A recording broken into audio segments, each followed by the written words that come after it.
গরমের রাতে ছাদে বসে ঠান্ডা হাওয়া খাচ্ছিলাম। ছেলেও আমার পাশে এসে বসল। আকাশে অনেক তারা। সে বলল, মা দেখো কত সুন্দর তারা। আমিও তাকালাম। হঠাৎ সে আমার কাঁধে মাথা রেখে বলল, মা আমি কিছু বলবো। আমি বললাম, বল। সে বলল, তুমি কি জানো আমি রাতে ঘুমাতে পারি না? আমি চিন্তিত হয়ে জিজ্ঞেস করলাম, কেন? সে আমার দিকে ফিরে তাকাল, কারণ আমি ভাবি তুমি একদিন আমাকে ছেড়ে চলে যাবে, বিয়ে দিয়ে দেবে কোনো মেয়ের সাথে। আমি বললাম, এসব কি ভাবছিস? সে আমার হাত ধরে বলল, মা আমি কোনো মেয়েকে বিয়ে করতে চাই না, আমি তোমাকেই চাই। আমি অবাক হয়ে বললাম, আমাকে? সে মাথা নেড়ে বলল, হ্যাঁ মা, আমি তোমাকে ভালোবাসি। তুমি আমার স্ত্রী হও। আমরা এই বাড়িতেই থাকব, এই আকাশের নিচেই আমাদের সংসার করব। তার কথায় আমার গলা শুকিয়ে গেল। তারাগুলো যেন আমার দিকেই তাকিয়েছিল। ছেলে, তুই কি বলছিস? বললাম কাপা গলায়। সে বলল, সত্যি কথা বলছি মা, আমার কাছে তুমিই সবচেয়ে সুন্দর নারী। এই গল্পটি সম্পূর্ণ শুনলে আপনাদের পানি অটোমেটিক বের হয়ে যাবে, সো যত দ্রুত সম্ভব হাতের কাছে টিস্যু নিয়ে বসে পড়ো। বিছানার চাদর যেন নষ্ট না হয় সেটা সম্পূর্ণ খেয়াল রাখার অনুরোধ জানিয়ে গল্পটি এখন শুরু করব। তার আগে সর্বশেষ অনুরোধ, দয়া করে এমন পানি বের করার গল্প নিয়মিত শুনতে আমাদের চ্যানেলটি সকলেই সাবস্ক্রাইব করুন। ধন্যবাদ। হ্যালো বন্ধুরা, আমার নাম মিতালি দাস। আমার বয়স ৪৪ বছর। আমার স্বামীর নাম সুদীপ দাস, বয়স ৪৭ বছর। আমাদের ২ সন্তান, রাহুল আর প্রিয়া। রাহুল ২১ বছর বয়সী, বিশ্ববিদ্যালয়ে পড়ে। প্রিয়া ১৪ বছর বয়সী, মাধ্যমিক স্কুলে যায়।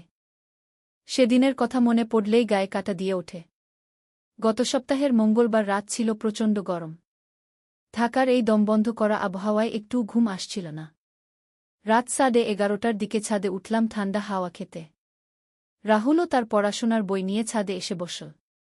মা এই গরমে কিছুতেই মন বসছে না পড়ায়। রাহুল বলল, ঠিক আছে একটু হাওয়া খেয়ে নে, তারপর আবার পড়তে বসবি। আমি তাকে সান্ত্বনা দিলাম। রাহুল তার বইগুলো একপাশে রেখে আমার পাশেই বসল। আকাশে অজস্র তারা জ্বলছিল। ঢাকার আলোর মাঝেও কিছু উজ্জ্বল তারা স্পষ্ট দেখা যাচ্ছিল। মা দেখো আকাশে কত সুন্দর তারা। রাহুল বলল, হ্যাঁ আসলেই খুব সুন্দর। আমি তাকিয়ে দেখলাম। হঠাৎ রাহুল আমার কাঁধে মাথা রেখে বলল, মা আমি তোমাকে কিছু বলবো। বলতো। আমি সাধারণভাবেই উত্তর দিলাম, তুমি কি জানো আমি রাতে ঘুমাতে পারি না? আমি চিন্তিত হয়ে জিজ্ঞেস করলাম, কেন? কি হয়েছে? রাহুল আমার দিকে ফিরে তাকাল। তার চোখে কেমন যেন একটা গভীর দুশ্চিন্তার ছায়া দেখলাম।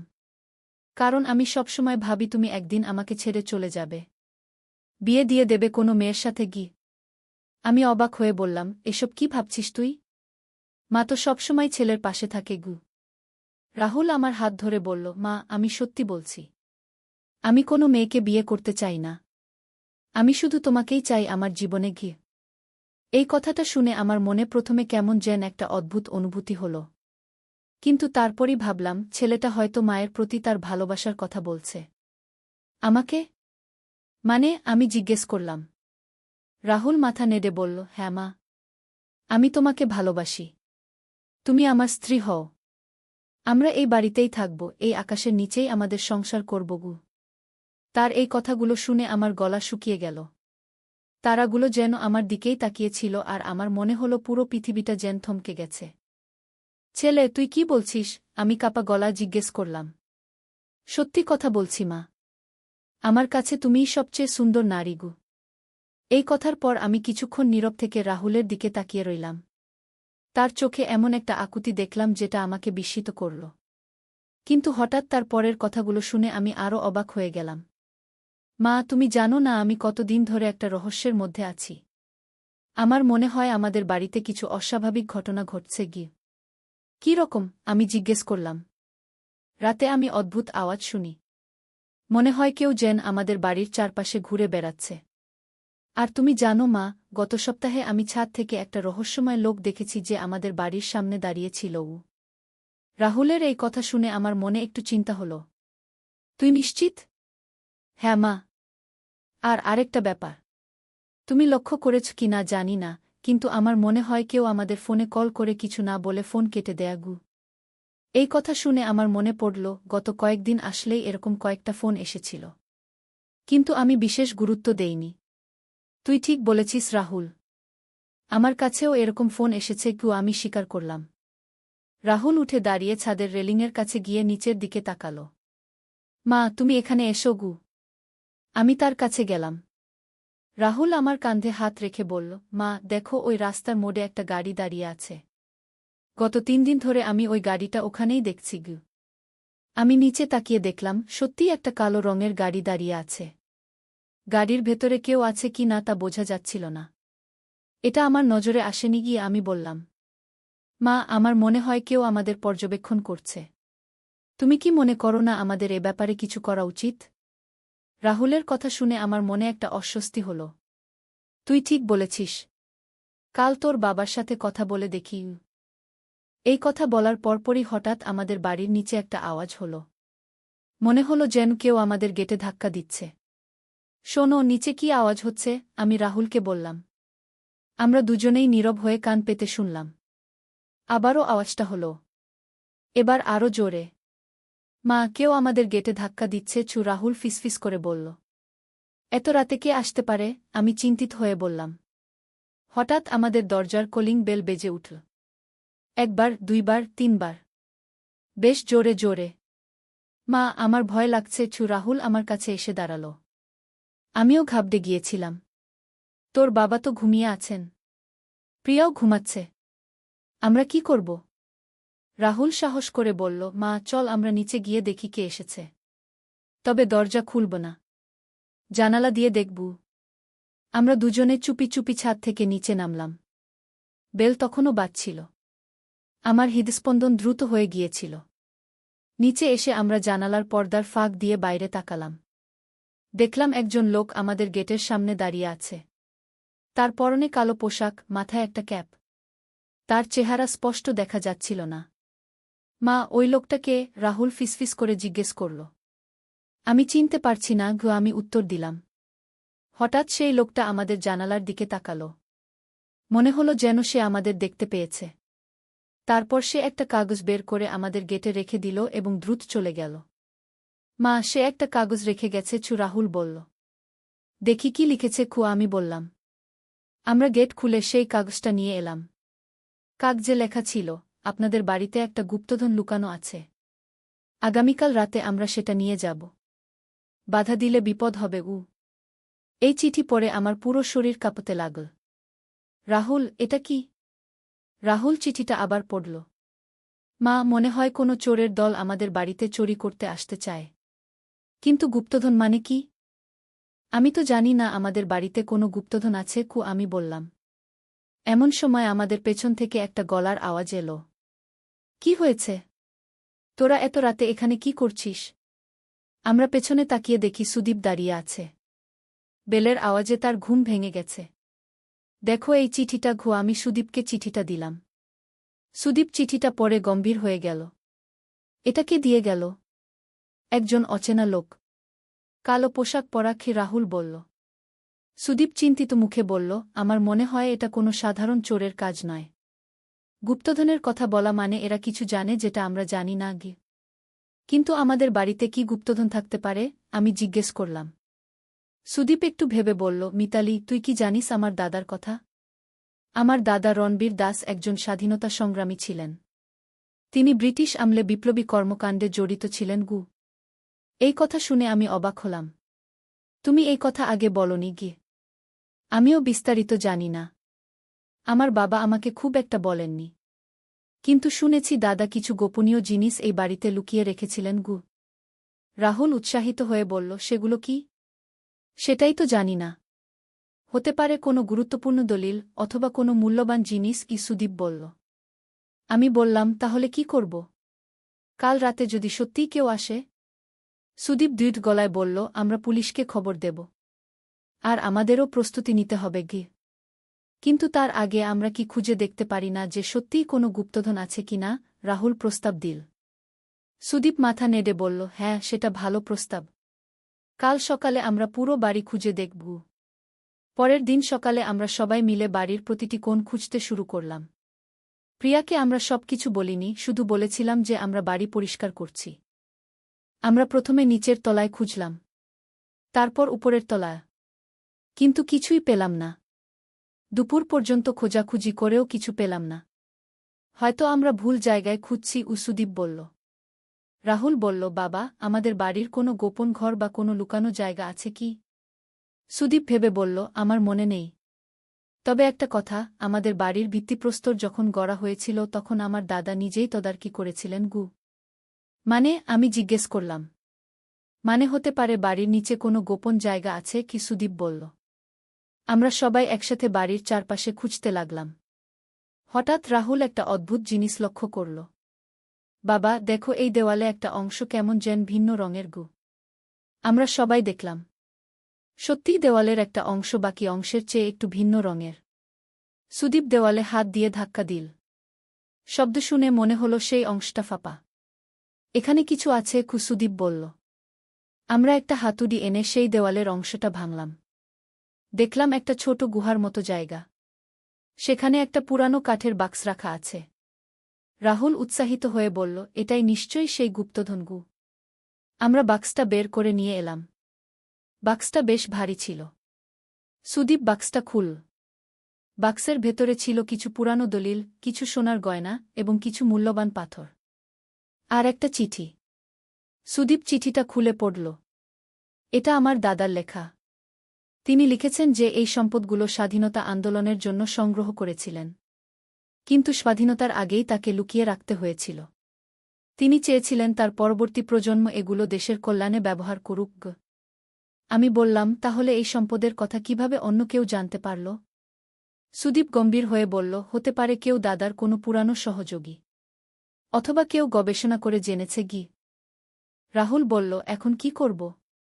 রাতে তো ওরা আসবে গু। সুদীপ বলল, আমি পুলিশকে ফোন দিচ্ছি গু। সুদীপ পুলিশকে ফোন করে সবকিছু জানাল। পুলিশ বলল তারা রাতে আমাদের বাড়ির কাছে অবস্থান নেবে। সন্ধ্যার পর আমরা সবাই ঘরের ভেতরে ছিলাম। বাক্সটা আমরা আবার সেই গোপন জায়গা রেখে দিয়েছিলাম। কিন্তু পুলিশকে সব বলে দিয়েছিলাম। রাত প্রায় 12টার দিকে আমরা শুনতে পেলাম কিছু আওয়াজ। বাইরে কয়েকটা গাড়ি দাঁড়াল। তারপর কয়েকজন লোক আমাদের বাড়ির চারপাশে ঘোরাফেরা করতে লাগল। আমরা সবাই জানালার পর্দার আড়াল থেকে দেখছিলাম। মোট 5 জন লোক। তাদের সবার পরনে কালো পোশাক, মুখে মাস্ক। মিতালি, তুই আর বাচ্চারা উপরে চলে যা। আমি নিচেই থাকি, সুদীপ বলল। কিন্তু রাহুল বলল, না বাবা, আমি তোমার সাথে থাকব। এমন সময় আমাদের গেটে ধাক্কাধাক্কি শুরু হলো। মনে হলো ওরা গেট ভেঙে ভেতরে ঢুকার চেষ্টা করছে। হঠাৎ বাইরে থেকে একটা জোর আওয়াজ এলো, পুলিশ! হাত তুলে দাঁড়াও! তারপরই বাইরে হইচই শুরু হয়ে গেল। দৌড়াদৌড়ি, চিৎকার, গাড়ির শব্দ। আমরা জানালা দিয়ে দেখলাম পুলিশ এসে পৌঁছেছে। চোরদের কয়েকজনকে ধরে ফেলেছে, কয়েকজন পালিয়ে গেছে। একটু পরে পুলিশের একজন অফিসার আমাদের দরজায় কড়া নাড়ল। আমরা পুলিশ, দরজা খুলুন। আমরা দরজা খুলে দিলাম। পুলিশ অফিসার বলল, আপনারা নিরাপদ। আমরা 3 জন চোরকে গ্রেপ্তার করেছি। বাকিরা পালিয়ে গেছে গি। এরা কারা? সুদীপ জিজ্ঞেস করল। জিজ্ঞাসাবাদ করে জানা গেছে এরা একটা পুরাতত্ত্ব চোরাকারবারি চক্রের সদস্য। আপনার দাদার সম্পর্কে তারা গবেষণা করে জেনেছিল যে এই বাড়িতে মূল্যবান ঐতিহাসিক বস্তু লুকানো আছে গি। আমি জিজ্ঞেস করলাম, এখন কি হবে? পুলিশ অফিসার বলল, আপনারা যে সম্পদ পেয়েছেন সেটা সরকারের কাছে জমা দেওয়া উচিত। এটা জাতীয় ঐতিহ্যের অংশও। সুদীপ বলল, আমরা তাই করব। আমার দাদাও চেয়েছিলেন এটা দেশের কল্যাণে ব্যবহার হোক। পুলিশ চলে যাওয়ার পর আমরা সবাই স্বস্তির নিঃশ্বাস ফেললাম। রাহুল বলল, মা, এত বড় একটা রহস্য আমাদের নিজের বাড়িতেই লুকানো ছিল। হ্যাঁ, কে জানত? আমি বললাম। পরের দিন আমরা সেই সম্পদগুলো জাদুঘরে জমা দিলাম। জাদুঘরের কর্মকর্তারা বলল যে এগুলো অত্যন্ত মূল্যবান ঐতিহাসিক নিদর্শন। আমার শ্বশুরমশাই রণবীর দাসের নাম একটা প্রদর্শনী তালিকায় যোগ করা হল। কিন্তু গল্পটা এখানেই শেষ নয়। আরও অবাক করা ব্যাপার বাকি ছিল। কয়েকদিন পর একজন বয়স্ক ভদ্রলোক আমাদের বাড়িতে এলেন। তিনি বলল তার নাম প্রফেসর অমিতাভ সেন। তিনি একজন ইতিহাসবিদ। আমি রণবীর দাসের ব্যাপারে গবেষণা করছি, তিনি বলল। আপনারা যে সম্পদ পেয়েছেন সেটার সাথে আরও একটা গুরুত্বপূর্ণ তথ্য জড়িত আছে গু। কী রকম? সুদীপ জিজ্ঞেস করল। রণবীর দাস শুধু একজন স্বাধীনতা সংগ্রামী ছিলেন না। তিনি একজন গোপন কোড বিশেষজ্ঞও ছিলেন। ব্রিটিশদের গোপন বার্তাগুলো তিনি ডিকোড করতেন। এই কথা শুনে আমরা সবাই অবাক হলাম। প্রফেসর সেন আরও বলল, আমার গবেষণা অনুযায়ী তিনি একটি গুরুত্বপূর্ণ কোড তৈরি করেছিলেন যেটা দিয়ে একটা বিশাল গুপ্তধনের সন্ধান পাওয়া যাবে। রাহুল উৎসাহিত হয়ে বলল, সেই কোডটা কোথায়? আমার ধারণা সেই কোডটা এই বাড়িতেই কোথাও লুকানো আছে। প্রফেসর সেন বলল। আমরা আবারও খুঁজতে শুরু করলাম। এবার আরও সাতনে। প্রফেসর সেনের সাহায্যে আমরা বাড়ির প্রতিটি ইঞ্চি খুঁজলাম। অবশেষে রাহুল পুরানো একটা বইয়ের পাতায় অদ্ভুত কিছু চিহ্ন খুঁজে পেল। দেখো এখানে কিছু আঁকায় কি আছে। প্রফেসর সেন দেখে বলল, এটাই সেই কোড। এটা একটা ম্যাপ। এই ম্যাপ অনুসরণ করলে আরও বড় একটা গুপ্তধনের সন্ধান পাওয়া যাবে। ম্যাপ অনুসরণ করে আমরা ঢাকার বাইরে একটা পুরানো মন্দিরে গেলাম।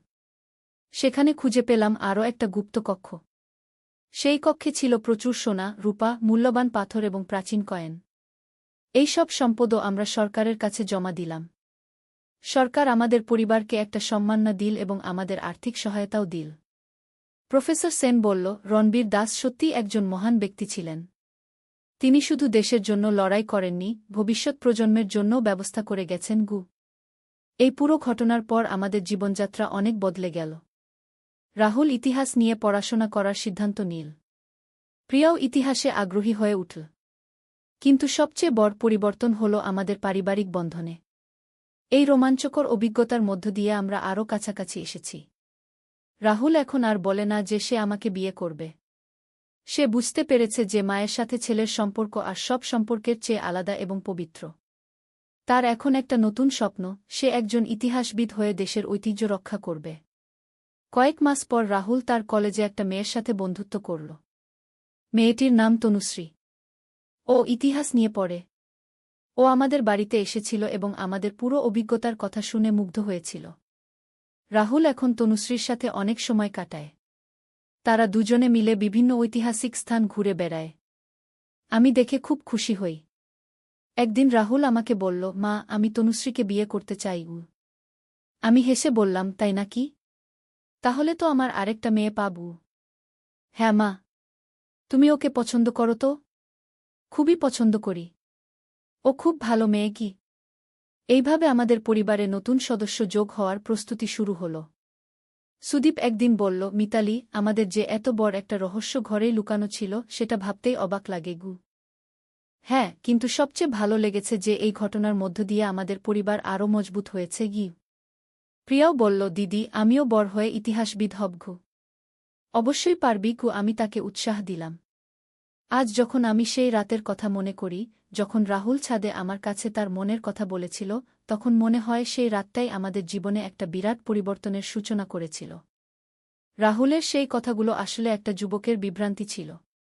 সে তার মায়ের প্রতি ভালোবাসা আর একটা নারীর প্রতি আকর্ষণের মধ্যে গুলিয়ে ফেলেছিল। কিন্তু সময়ের সাথে সে বুঝতে পেরেছে যে মায়ের ভালোবাসা সবচেয়ে পবিত্র এবং নিঃস্বার্থ। এখন আমাদের বাড়িতে নিয়মিত প্রফেসর সেন আসেন। উনি রণবীর দাসের জীবনী লিখছেন। রাহুল আর তনুশ্রী তাকে সাহায্য করে। আমাদের বাড়িটাও এখন একটা ঐতিহাসিক স্থান হিসেবে পরিচিত। মাঝে মাঝে ইতিহাসের ছাত্রছাত্রীরা এসে ঘুরে যায়। কিন্তু আমাদের কাছে সবচেয়ে মূল্যবান হল আমাদের পারিবারিক বন্ধন। তনুশ্রী বলল, আন্টি, আপনাদের পরিবারের সাথে পরিচয় হওয়াটা আমার সৌভাগ্য। প্রিয়া বলল, বুদি, আমাদের বাড়ির রহস্যের গল্প আমার বন্ধুদের কাছে বলেছি। সবাই অবাক হয়েছে। আমি সবার দিকে তাকিয়ে ভাবলাম, জীবনটা কত অদ্ভুত। কখনো জানা যায় না কোনো পথে নিয়ে যাবে। কিন্তু পরিবার যখন একসাথে থাকে, সব বাধা অতিক্রম করা যায়। সেই রাতের পর থেকে আমাদের জীবনে অনেক পরিবর্তন এসেছে। আমরা এখন অনেক বেশি কাছাকাছি। একে অপরের সাথে মনের কথা বলি। আর সবচেয়ে বড় কথা, আমরা জানি যে পরিবারের চেয়ে বড় কোনো সম্পদ নেই। রাহুল আর তনুশ্রীর বিয়ে আগামী বছর হবে। আমি খুব আনন্দিত। আমার আরেকটা সন্তান পাব।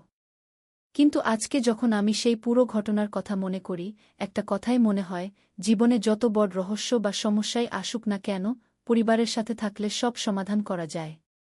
আর পরিবারের ভালোবাসাই সবচেয়ে বড় গুপ্তধন। শুক্রবার সকালে বাজার করতে গেছি। ছেলে বলল সাথে যাবে। বাজারে গিয়ে মাছের দোকানে দাঁড়ালাম।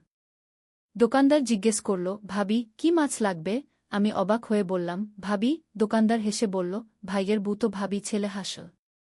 আমি কিছু বলার আগেই সে বলল, রুই মাছ দেন। সবজির দোকানে গিয়েও একই ঘটনা। দোকানদার বলল, বুয়ের জন্য তাজা সবজি নিন। বাজার শেষে রিকশায় উঠলাম। রিকশাওয়ালা বলল, ভাই, আপনাদের নতুন বিয়ে হয়েছে মনে হচ্ছে। খুব মিল আপনাদের। ছেলে হেসে বলল, হ্যাঁ চাচা। আমি তাকিয়ে রইলাম। বাড়ি এসে জিজ্ঞেস করলাম, তুই সবার সাথে এই নাটক কেন করছিস? সে সবজির ব্যাগ টেবিলে রেখে আমার কাছে এল। মা, এটা নাটক না। আমি চাই এটা সত্যি হোক। সবাই যেমন ভাবছে আমরা স্বামী স্ত্রী, আমিও তেমনি চাই। আমি চেয়ারে বসলাম। সে আমার সামনে বসল। মা, বাজারে যাওয়ার সময় দেখেছ সবাই কত স্বাভাবিকভাবে আমাদের দম্পতি ভেবেছে। কেউ কিছু অদ্ভুত মনে করেনি। মানে আমাদের জুটি ভাল লাগছে। আমাদের মধ্যে বয়সের পার্থক্য খুবই কম। তুমি দেখতেও অনেক তরুণী লাগো। তার কথা শুনে আমার মনে পড়ল বাজারে সবাই সত্যিই আমাদের স্বামী স্ত্রী ভেবেছিল। কেউ সন্দেহ করেনি। সে আমার হাত ধরল। মা, আমি তোমাকে ভালোবাসি। আমি চাই আমরা সত্যি সত্যি স্বামী স্ত্রী হয়ে যাই। বাজারে যাওয়ার সময় আমার খুব গর্ব হচ্ছিল। মনে হচ্ছিল আমার পাশে আমার সুন্দর স্ত্রী হাঁটছে। তুমি আমাকে বিয়ে করো মা। আমরা এই বাড়ি ছেড়ে নতুন জায়গা চলে যাব। সেখানে সবাই আমাদের নব দম্পতি ভাববে। বাজারের ব্যাগ টেবিলে রাখা। সবজি, মাছ, সবকিছু। কিন্তু আমার মনে হচ্ছিল আমি নতুন সংসারের কেনাকাটা করেছি। ছেলের কথা শুনে মনে হচ্ছিল সত্যিই আমরা একসাথে নতুন জীবন শুরু করতে পারি। রিকশাওয়ালার কথা মনে পড়ল। সে বলেছিল আমাদের খুব মিল। তার চোখে এমন আকুতি দেখলাম যে মনে হলো সে সত্যিই আমাকে তার জীবনসঙ্গী হিসেবে চায়। বাজার করার সময় মানুষের কথা শুনে আমারও ভাল লেগেছিল। মনে হয়েছিল আমি কোনো সুখী স্ত্রী। এই গল্পটি সম্পূর্ণ শুনলে আপনাদের পানি অটোমেটিক বের হয়ে যাবে, সো যত দ্রুত সম্ভব হাতের কাছে টিস্যু নিয়ে বসে পড়ুন। বিছানার চাদর যেন নষ্ট না হয় সেটা সম্পূর্ণ খেয়াল রাখার অনুরোধ জানিয়ে গল্পটি এখন শুরু করব। তার আগে সর্বশেষ অনুরোধ, দয়া করে এমন পানি বের করার গল্প নিয়মিত শুনতে আমাদের চ্যানেলটি সকলেই সাবস্ক্রাইব করুন। ধন্যবাদ। হ্যালো বন্ধুরা, আমার নাম সুমিত্রা দাস। আমার বয়স ৩৯ বছর। আমার স্বামীর নাম প্রদীপ দাস, বয়স ৫২ বছর। আমাদের ২ সন্তান, রিতেশ আর পূজা। রিতেশ ২০ বছর বয়সী, বিশ্ববিদ্যালয়ে পড়ে। পূজা ১৪ বছর বয়সী, স্কুলে যায়। কিন্তু আজকের যে গল্পটা বলতে যাচ্ছি সেখানে আমার ছেলে রিতেশের সাথে যা হয়েছিল তা শুনলে আপনাদের বিশ্বাস করতে কষ্ট হবে। এমন রহস্যময় এবং অদ্ভুত ব্যাপার আমি জীবনে আর দেখিনি। সেদিনের ঘটনার পর থেকে রিতেশ আমার সাথে অদ্ভুত আচরণ করতে শুরু করেছিল। প্রতিদিন সকালে উঠেই আমার হাত ধরে বলত, মা, তুমি কি সত্যিই আমাদের ব্যাপারে ভেবেছ? আমি প্রথমে ভাবলাম ছেলেটার মাথা খারাপ হয়ে গেছে। কিন্তু যত দিন যেতে লাগল রিতেশের আচরণ আরও অদ্ভুত হতে থাকল। রিতেশ আমাকে বলল, মা, তুমি জানো কেন বাজারের সবাই আমাদের স্বামী স্ত্রী ভেবেছিল? আমি বললাম, তা আমি জানি না। রিতেশ বলল, কারণ আমাদের মধ্যে একটা বিশেষ সংযোগ আছে। এমন সংযোগ যা সাধারণত মাছেলের মধ্যে থাকে না। এই কথা শুনে আমার গা শিহরে উঠল। কি এমন সংযোগের কথা বলছে রিতেশ? আমি জিজ্ঞেস করলাম, কী রকম সংযোগ? রিতেশ আমার পাশে বসে বলল, মা, তুমি কি লক্ষ্য করেছ যে গত কয়েক মাস ধরে আমাদের স্বপ্ন একই রকম হচ্ছে? আমি চমকে উঠলাম। সত্যিই তো। গত ২ মাস ধরে আমি প্রতি রাতে একটাই স্বপ্ন দেখছি। স্বপনে দেখি যে আমি একটা অপরিচিত জায়গায় আছি, সেখানে একটা ছেলে আমার হাত ধরে রেখেছে।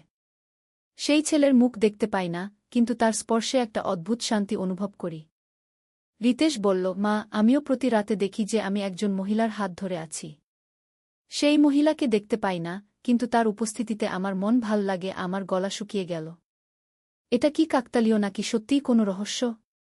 পরের সপ্তাহে আরও অদ্ভুত ঘটনা ঘটতে শুরু করল। রিতেশ যখন ক্লাসে যেত আমি বাড়িতে একা থাকতাম। হঠাৎ করে মনে হতো যেন কেউ আমার পাশে বসে আছে। ঘুরে তাকালে কাউকে দেখতে পেতাম না, কিন্তু একটা উষ্ণতা অনুভব করতাম। এক সন্ধ্যায় রিতেশ বাড়ি ফিরে বলল, মা, আজ ক্লাসে একটা অদ্ভুত ব্যাপার হয়েছে। আমি জিজ্ঞেস করলাম, কি হয়েছে? রিতেশ বলল, আজ ইংরেজির স্যার আমাকে জিজ্ঞেস করলেন যে আমার মা কেমন আছেন। আমি বললাম, ভালো আছেন। তখন স্যার বললেন, আজ সকালে আমার স্বপনে তোমার মাকে দেখেছি। খুব সুন্দর দেখতে।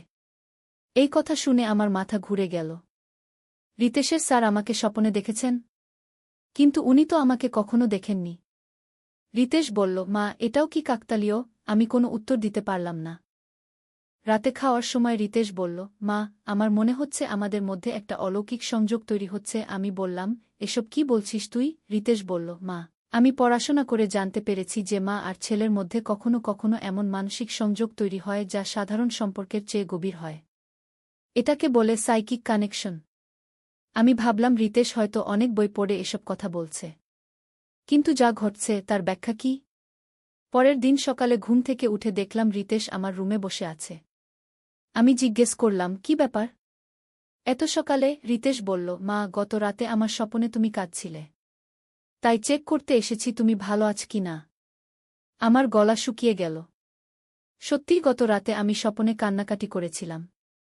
স্বপনে দেখেছিলাম যে আমি একটা অন্ধকার ঘরে আছি এবং কেউ আমাকে সাহায্য করতে পারছে না। রিতেশ কিভাবে জানল? রিতেশ আমার কাছে এসে বসল। মা আমি মনে করি আমাদের এই সংযোগটা স্বাভাবিক নয়। এর পিছনে কোনো রহস্য আছে। আমি জিজ্ঞেস করলাম, কি রহস্য? রিতেশ বলল, হয়তো আমাদের পূর্বজন্মে কোনো সম্পর্ক ছিল, অথবা আমাদের আত্মার মধ্যে কোনো বিশেষ বন্ধন আছে। এসব কথা শুনে আমার ভয় লাগতে শুরু করল। রিতেশের আচরণ দিন দিন আরও রহস্যজনক হয়ে উঠছিল। সে আমার সাথে এমনভাবে কথা বলত যেন আমরা সত্যিই কোনো দম্পতি। আর সবচেয়ে অদ্ভুত ব্যাপার হল, আমি নিজেও এই ব্যাপারে কৌতূহলী হয়ে উঠছিলাম। এক রাতে রিতেশ আমাকে বলল, মা আমি একটা এক্সপেরিমেন্ট করতে চাই। আমি জিজ্ঞেস করলাম, কি এক্সপেরিমেন্ট? রিতেশ বলল, আমি চাই আমরা দুজনে একসাথে মেডিটেশন করি, দেখি আমাদের মধ্যে কি ধরনের সংযোগ তৈরি হয়। আমি প্রথমে রাজি হইনি, কিন্তু রিতেশ অনেক অনুরোধ করার পর আমি রাজি হলাম। আমরা দুজনে বসার রুমে মোমবাতি জ্বালিয়ে বসলাম। রিতেশ বলল, মা তুমি চোখ বন্ধ করো এবং আমার হাত ধরো। আমি চোখ বন্ধ করে রিতেশের হাত ধরলাম। কি অদ্ভুত! তার হাত ধরার সাথে সাথে আমার মধ্যে একটা শান্তির অনুভূতি এল। মনে হলো যেন আমি কোনো নিরাপদ জায়গায় আছি। রিতেশ ধীরে ধীরে বলল, মা তুমি কি অনুভব করছো? আমি বললাম, খুব শান্তি লাগছে। হঠাৎ আমার মনে একটা দৃশ্য ভেসে উঠল। দেখলাম যে আমি একটা প্রাচীন মন্দিরে আছি। সেখানে একজন পুরোহিত একটা ছেলে এবং একটা মেয়ের হাতে হাত রেখে কি যেন বলছেন। সেই ছেলেটাকে দেখতে রিতেশের মতো লাগছিল, আর মেয়েটাকে আমার মতো। আমি চোখ খুলে রিতেশকে বললাম, আমি একটা অদ্ভুত দৃশ্য দেখেছি। রিতেশও চোখ খুলে বলল, আমিও। আমি দেখেছি যে আমি একটা প্রাচীন মন্দিরে আছি। আমি চমকে গেলাম। আমরা দুজনেই একই দৃশ্য দেখেছি। রিতেশ বলল, মা মনে হচ্ছে আমাদের পূর্বজন্মে সত্যিই কোনো সম্পর্ক ছিল। হয়তো আমরা সেই জন্মে স্বামী-স্ত্রী ছিলাম। এই কথা শুনে আমার সারা শরীর কাঁপতে শুরু করল। পূর্বজন্মে আমরা স্বামী-স্ত্রী ছিলাম? পরের কয়েকদিন আমি খুবই অস্থির থাকলাম। রিতেশের সাথে যা ঘটছিল তার কোনো যুক্তিসঙ্গত ব্যাখ্যা খুঁজে পাচ্ছিলাম না। আমি ঠিক করলাম যে একজন পণ্ডিতের সাথে কথা বলব। পাড়ার একজন বয়স্ক পণ্ডিত আছেন, নাম হরিদাস জি। তিনি জ্যোতিষশাস্ত্র এবং পূর্বজন্মের বিষয়ে বিশেষজ্ঞ। আমি তার কাছে গিয়ে সব কিছু খুলে বললাম। হরিদাস জি অনেক মনোযোগ দিয়ে শুনলেন। তারপর তিনি বললেন, বেটি তোমাদের যা হচ্ছে তা খুবই বিরল। এমন ঘটনা শত বছরে একবার ঘটে। আমি জিজ্ঞেস করলাম, কি এই ঘটনা? হরিদাস জি বললেন, এটা হল আত্মিক পুনর্মিলন। তোমাদের দুজনের আত্মা পূর্বজন্মে একসাথে ছিল। তিনি আরও বললেন, কিন্তু এখানে একটা সমস্যা আছে। এই জন্মে তোমরা মা ছেলে, তাই তোমাদের পূর্বজন্মের স্মৃতি এবং বর্তমান জন্মের সম্পর্কের মধ্যে দ্বন্দ্ব তৈরি হচ্ছে। আমি ভয়ে জিজ্ঞেস করলাম, এর সমাধান কি? হরিদাস জি বললেন, তোমাদের একটা বিশেষ পূজা করতে হবে। এই পূজার মাধ্যমে তোমাদের পূর্বজন্মের স্মৃতি মুছে যাবে এবং তোমরা স্বাভাবিক মাছেলের সম্পর্কে ফিরে যেতে পারবে। আমি বাড়ি এসে রিতেশকে সব বললাম। রিতেশ শুনে বলল, মা আমি কিন্তু এই স্মৃতি মুছে ফেলতে চাই না। এই অনুভূতিগুলো আমার খুব ভালো লাগে। আমি বললাম, কিন্তু এটা তো ঠিক না। আমরা মাছেলে। রিতেশ বলল, মা যদি আমরা পূর্বজন্মে স্বামী-স্ত্রী ছিলাম তাহলে এই অনুভূতি স্বাভাবিক। আমি মনে করি আমাদের এই সংযোগকে মেনে নেওয়া উচিত। আমি বললাম, কিন্তু সমাজ কি বলবে? রিতেশ বলল, সমাজ তো জানতেও পারবে না। আমরা শুধু আমাদের অনুভূতিগুলো স্বীকার করব। কয়েকদিন আমি খুব দ্বিধায় ছিলাম। একদিকে আমার বিবেক বলছিল এটা ঠিক না, অন্যদিকে আমার হৃদয় বলছিল রিতেশের সাথে আমার যে সংযোগ তৈরি হয়েছে তা অস্বীকার করা যায় না। এমন সময় আরও একটা অদ্ভুত ঘটনা ঘটল। এক রাতে আমার স্বপ্নে একটা বৃদ্ধ মহিলা এসে বললেন, মেয়ে তুমি যা ভাবছ তা ভুল। তোমার ছেলের সাথে তোমার কোনো পূর্বজন্মের সংযোগ নেই। আমি স্বপ্নে জিজ্ঞেস করলাম, তাহলে এসব কি হচ্ছে? বৃদ্ধা বললেন, তোমার ছেলে একটা তন্ত্রের প্রভাবে আছে। সকালে ঘুম থেকে উঠেই আমি রিতেশকে ডাকলাম। আমি বললাম, রিতেশ, তুই কি কোনো তন্ত্রমন্ত্র করেছিস? রিতেশ প্রথমে অস্বীকার করল, কিন্তু আমি চাপ দেওয়ার পর সে স্বীকার করল। রিতেশ বলল, মা, আমি কলেজের একটা বন্ধুর কাছ থেকে একটা বই পেয়েছিলাম। সেই বইতে লেখা ছিল কিভাবে কারো মন নিয়ন্ত্রণ করা যায়। আমি সেখান থেকে কিছু মন্ত্র পড়েছি। আমি রাগে জিজ্ঞেস করলাম, কেন করেছিস এসব? রিতেশ বলল, মা, আমি চেয়েছিলাম তুমি আমাকে অন্যভাবে দেখো। তুমি যেন আমাকে শুধু ছেলে হিসেবে না দেখে অন্য কিছু হিসেবে দেখো। সব রহস্যের সমাধান হয়ে গেল। রিতেশ তন্ত্রমন্ত্র করে আমার মনে বিভ্রম তৈরি করেছিল। আমি খুব রেগে গেলাম। আমি বললাম, তুই এত বড় ভুল করেছিস। তন্ত্রমন্ত্র খুবই বিপজ্জনক। এর পার্শ্বপ্রতিক্রিয়া কি হতে পারে তুই জানিস? রিতেশ কান্নাকাটি শুরু করে দিল। সে বলল, মা, আমি জানতাম না এটা এত মারাত্মক হবে। আমি শুধু চেয়েছিলাম তোমার ভালোবাসা পেতে। আমি বললাম, তুই তো আমার ভালোবাসা সবসময় পেয়েছিস। কিন্তু ছেলের ভালোবাসা, তুই কেন এটাকে অন্য রূপ দিতে চেয়েছিস? আমি হরিদাস জির কাছে গিয়ে সব বললাম। তিনি বললেন, এটা খুবই গুরুতর ব্যাপার। তন্ত্রের প্রভাব সম্পূর্ণ নষ্ট করতে হবে। তিনি একটা বিশেষ পূজার ব্যবস্থা করলেন। সেই পূজার পর আমার মন পরিষ্কার হয়ে গেল। আমি বুঝতে পারলাম যে গত কয়েক সপ্তাহ ধরে আমি তন্ত্রের প্রভাবে ছিলাম। রিতেশের প্রতি আমার যে অদ্ভুত অনুভূতিগুলো তৈরি হয়েছিল সেগুলো সব কৃত্রিম ছিল। কিন্তু গল্প এখানেই শেষ নয়। হরিদাস জি আমাকে সতর্ক করে দিয়েছিলেন যে তন্ত্রের এই ধরনের অপব্যবহারের ফল ভয়াবহ হতে পারে। তিনি বলেছিলেন, বেটি, তোমার ছেলে যে তন্ত্র ব্যবহার করেছে সেটা খুবই শক্তিশালী। এর প্রভাব সম্পূর্ণ নষ্ট না হলে ভবিষ্যতে বড় বিপদ হতে পারে। পূজার পর রিতেশ খুবই অসুস্থ হয়ে পড়ল। তার জ্বর আসতে লাগল, মাথা ব্যথা করতে লাগল। ডাক্তার দেখালাম, কিন্তু কোনো উপকার হল না। হরিদাস জি বললেন, এটা তন্ত্রের পার্শ্বপ্রতিক্রিয়া। ছেলেটা যে শক্তির সাথে খেলা করেছে সেই শক্তি এখন তাকে শাস্তি দিচ্ছে। দিন রাত রিতেশের সেবা করতে লাগলাম। সে প্রায় অজ্ঞান হয়ে যেত। অজ্ঞান অবস্থায় সে অদ্ভুত সব কথা বলত। কখনো বলত, মা, আমি দেখতে পাচ্ছি একটা কালো ছায়া আমার পিছু নিচ্ছে। কখনো বলত, আমার চারদিকে আগুন জ্বলছে। এক রাতে রিতেশ হঠাৎ জেগে উঠে চিৎকার করতে শুরু করল। সে বলতে লাগল, মা, ওই দেখো, ওই কোণায় একটা ভয়ঙ্কর মূর্তি দাঁড়িয়ে আছে। সে আমাকে তার সাথে নিয়ে যেতে চায়। আমি দেখলাম কোনো কিছুই নেই, কিন্তু রিতেশের চোখে আতঙ্ক। আমি দৌড়ে হরিদাস জির কাছে গেলাম। তিনি এসে রিতেশকে দেখে বললেন, পরিস্থিতি খুবই গুরুতর। ছেলেটা যে তন্ত্রটা করেছিল সেটা এমন একটা শক্তিকে জাগিয়ে তুলেছে যা এখন তাকে ক্ষতি করতে চায়। হরিদাস জি রিতেশের রুমে একটা বিশেষ যন্ত্র তৈরি করলেন। তিনি সারা রাত মন্ত্র পড়লেন। সকাল হওয়ার সাথে সাথে রিতেশের অবস্থা কিছুটা ভালো হল। হরিদাস জি বললেন, আপাতত বিপদ কেটেছে, কিন্তু ছেলেটাকে খুবই সাবধানে রাখতে হবে। পরবর্তী 21 দিন কোনো ভুল করা চলবে না। পরের কয়েকদিন রিতেশ খুবই শান্ত ছিল। সে আমার কাছে এসে ক্ষমা চাইল। বলল, মা, আমি খুবই ভুল করেছি। আমি জানতাম না তন্ত্র এত বিপজ্জনক। আমি তাকে মাফ করে দিলাম, কিন্তু মনে মনে ঠিক করলাম যে এই ব্যাপারে আরও সাবধানে থাকব। কিন্তু আসল রহস্য তখনই উন্মোচিত হল যখন একদিন রিতেশের কলেজের সেই বন্ধু আমাদের বাড়িতে এসেছিল। তার নাম তন্ময়। সে রিতেশকে জিজ্ঞেস করল, রিতেশ, তুই সেই বইটা কাজে লাগিয়েছিলি? আমি কান খাড়া করে শুনতে লাগলাম। তন্ময় বলল, আমি তো তোকে বলেছিলাম যে ওই বইটা আমার দাদুর। উনি বলেছিলেন ওটা খুবই বিপজ্জনক। রিতেশ বলল, তুই তো আমাকে বলিসনি যে এটা বিপজ্জনক। তন্ময় হেসে বলল, আরে, আমি ভেবেছিলাম তুই শুধু পড়বি, ব্যবহার করবি না। কে জানত তুই সত্যি সত্যি মন্ত্র পড়ে ফেলবি। এই কথোপকথন শুনে আমি বুঝলাম যে তন্ময়ও এই ব্যাপারে জড়িত। আমি তাকে জিজ্ঞেস করলাম, তন্ময়, তুমি কি জানো যে রিতেশ কি করেছিল? তন্ময় প্রথমে চুপ থাকল, কিন্তু পরে স্বীকার করল। তন্ময় বলল, আন্টি, রিতেশ আমাকে বলেছিল যে সে আপনার প্রতি অন্যরকম অনুভূতি রাখে। আমি তাকে বুঝিয়েছিলাম যে এটা স্বাভাবিক নয়, কিন্তু সে শুনল না। সে বল যে আপনাকে তার প্রতি আকৃষ্ট করার কোনো উপায় চায়। তন্ময় আরও বলল, আমি তাকে মানসিক ডাক্তারের কাছে যেতে বলেছিলাম, কিন্তু সে রাজি হয়নি। তখন আমি ভেবেছিলাম যে আমার দাদুর বইটা দেখলে হয়তো সে বুঝবে যে এসব অবাস্তব।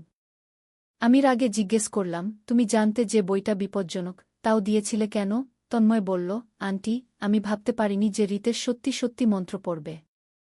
আমি ভেবেছিলাম সে শুধু পড়ে দেখবে। এই কথোপকথনের পর আমি হরিদাস জিকে সব বললাম। তিনি বললেন, এখন সব পরিষ্কার।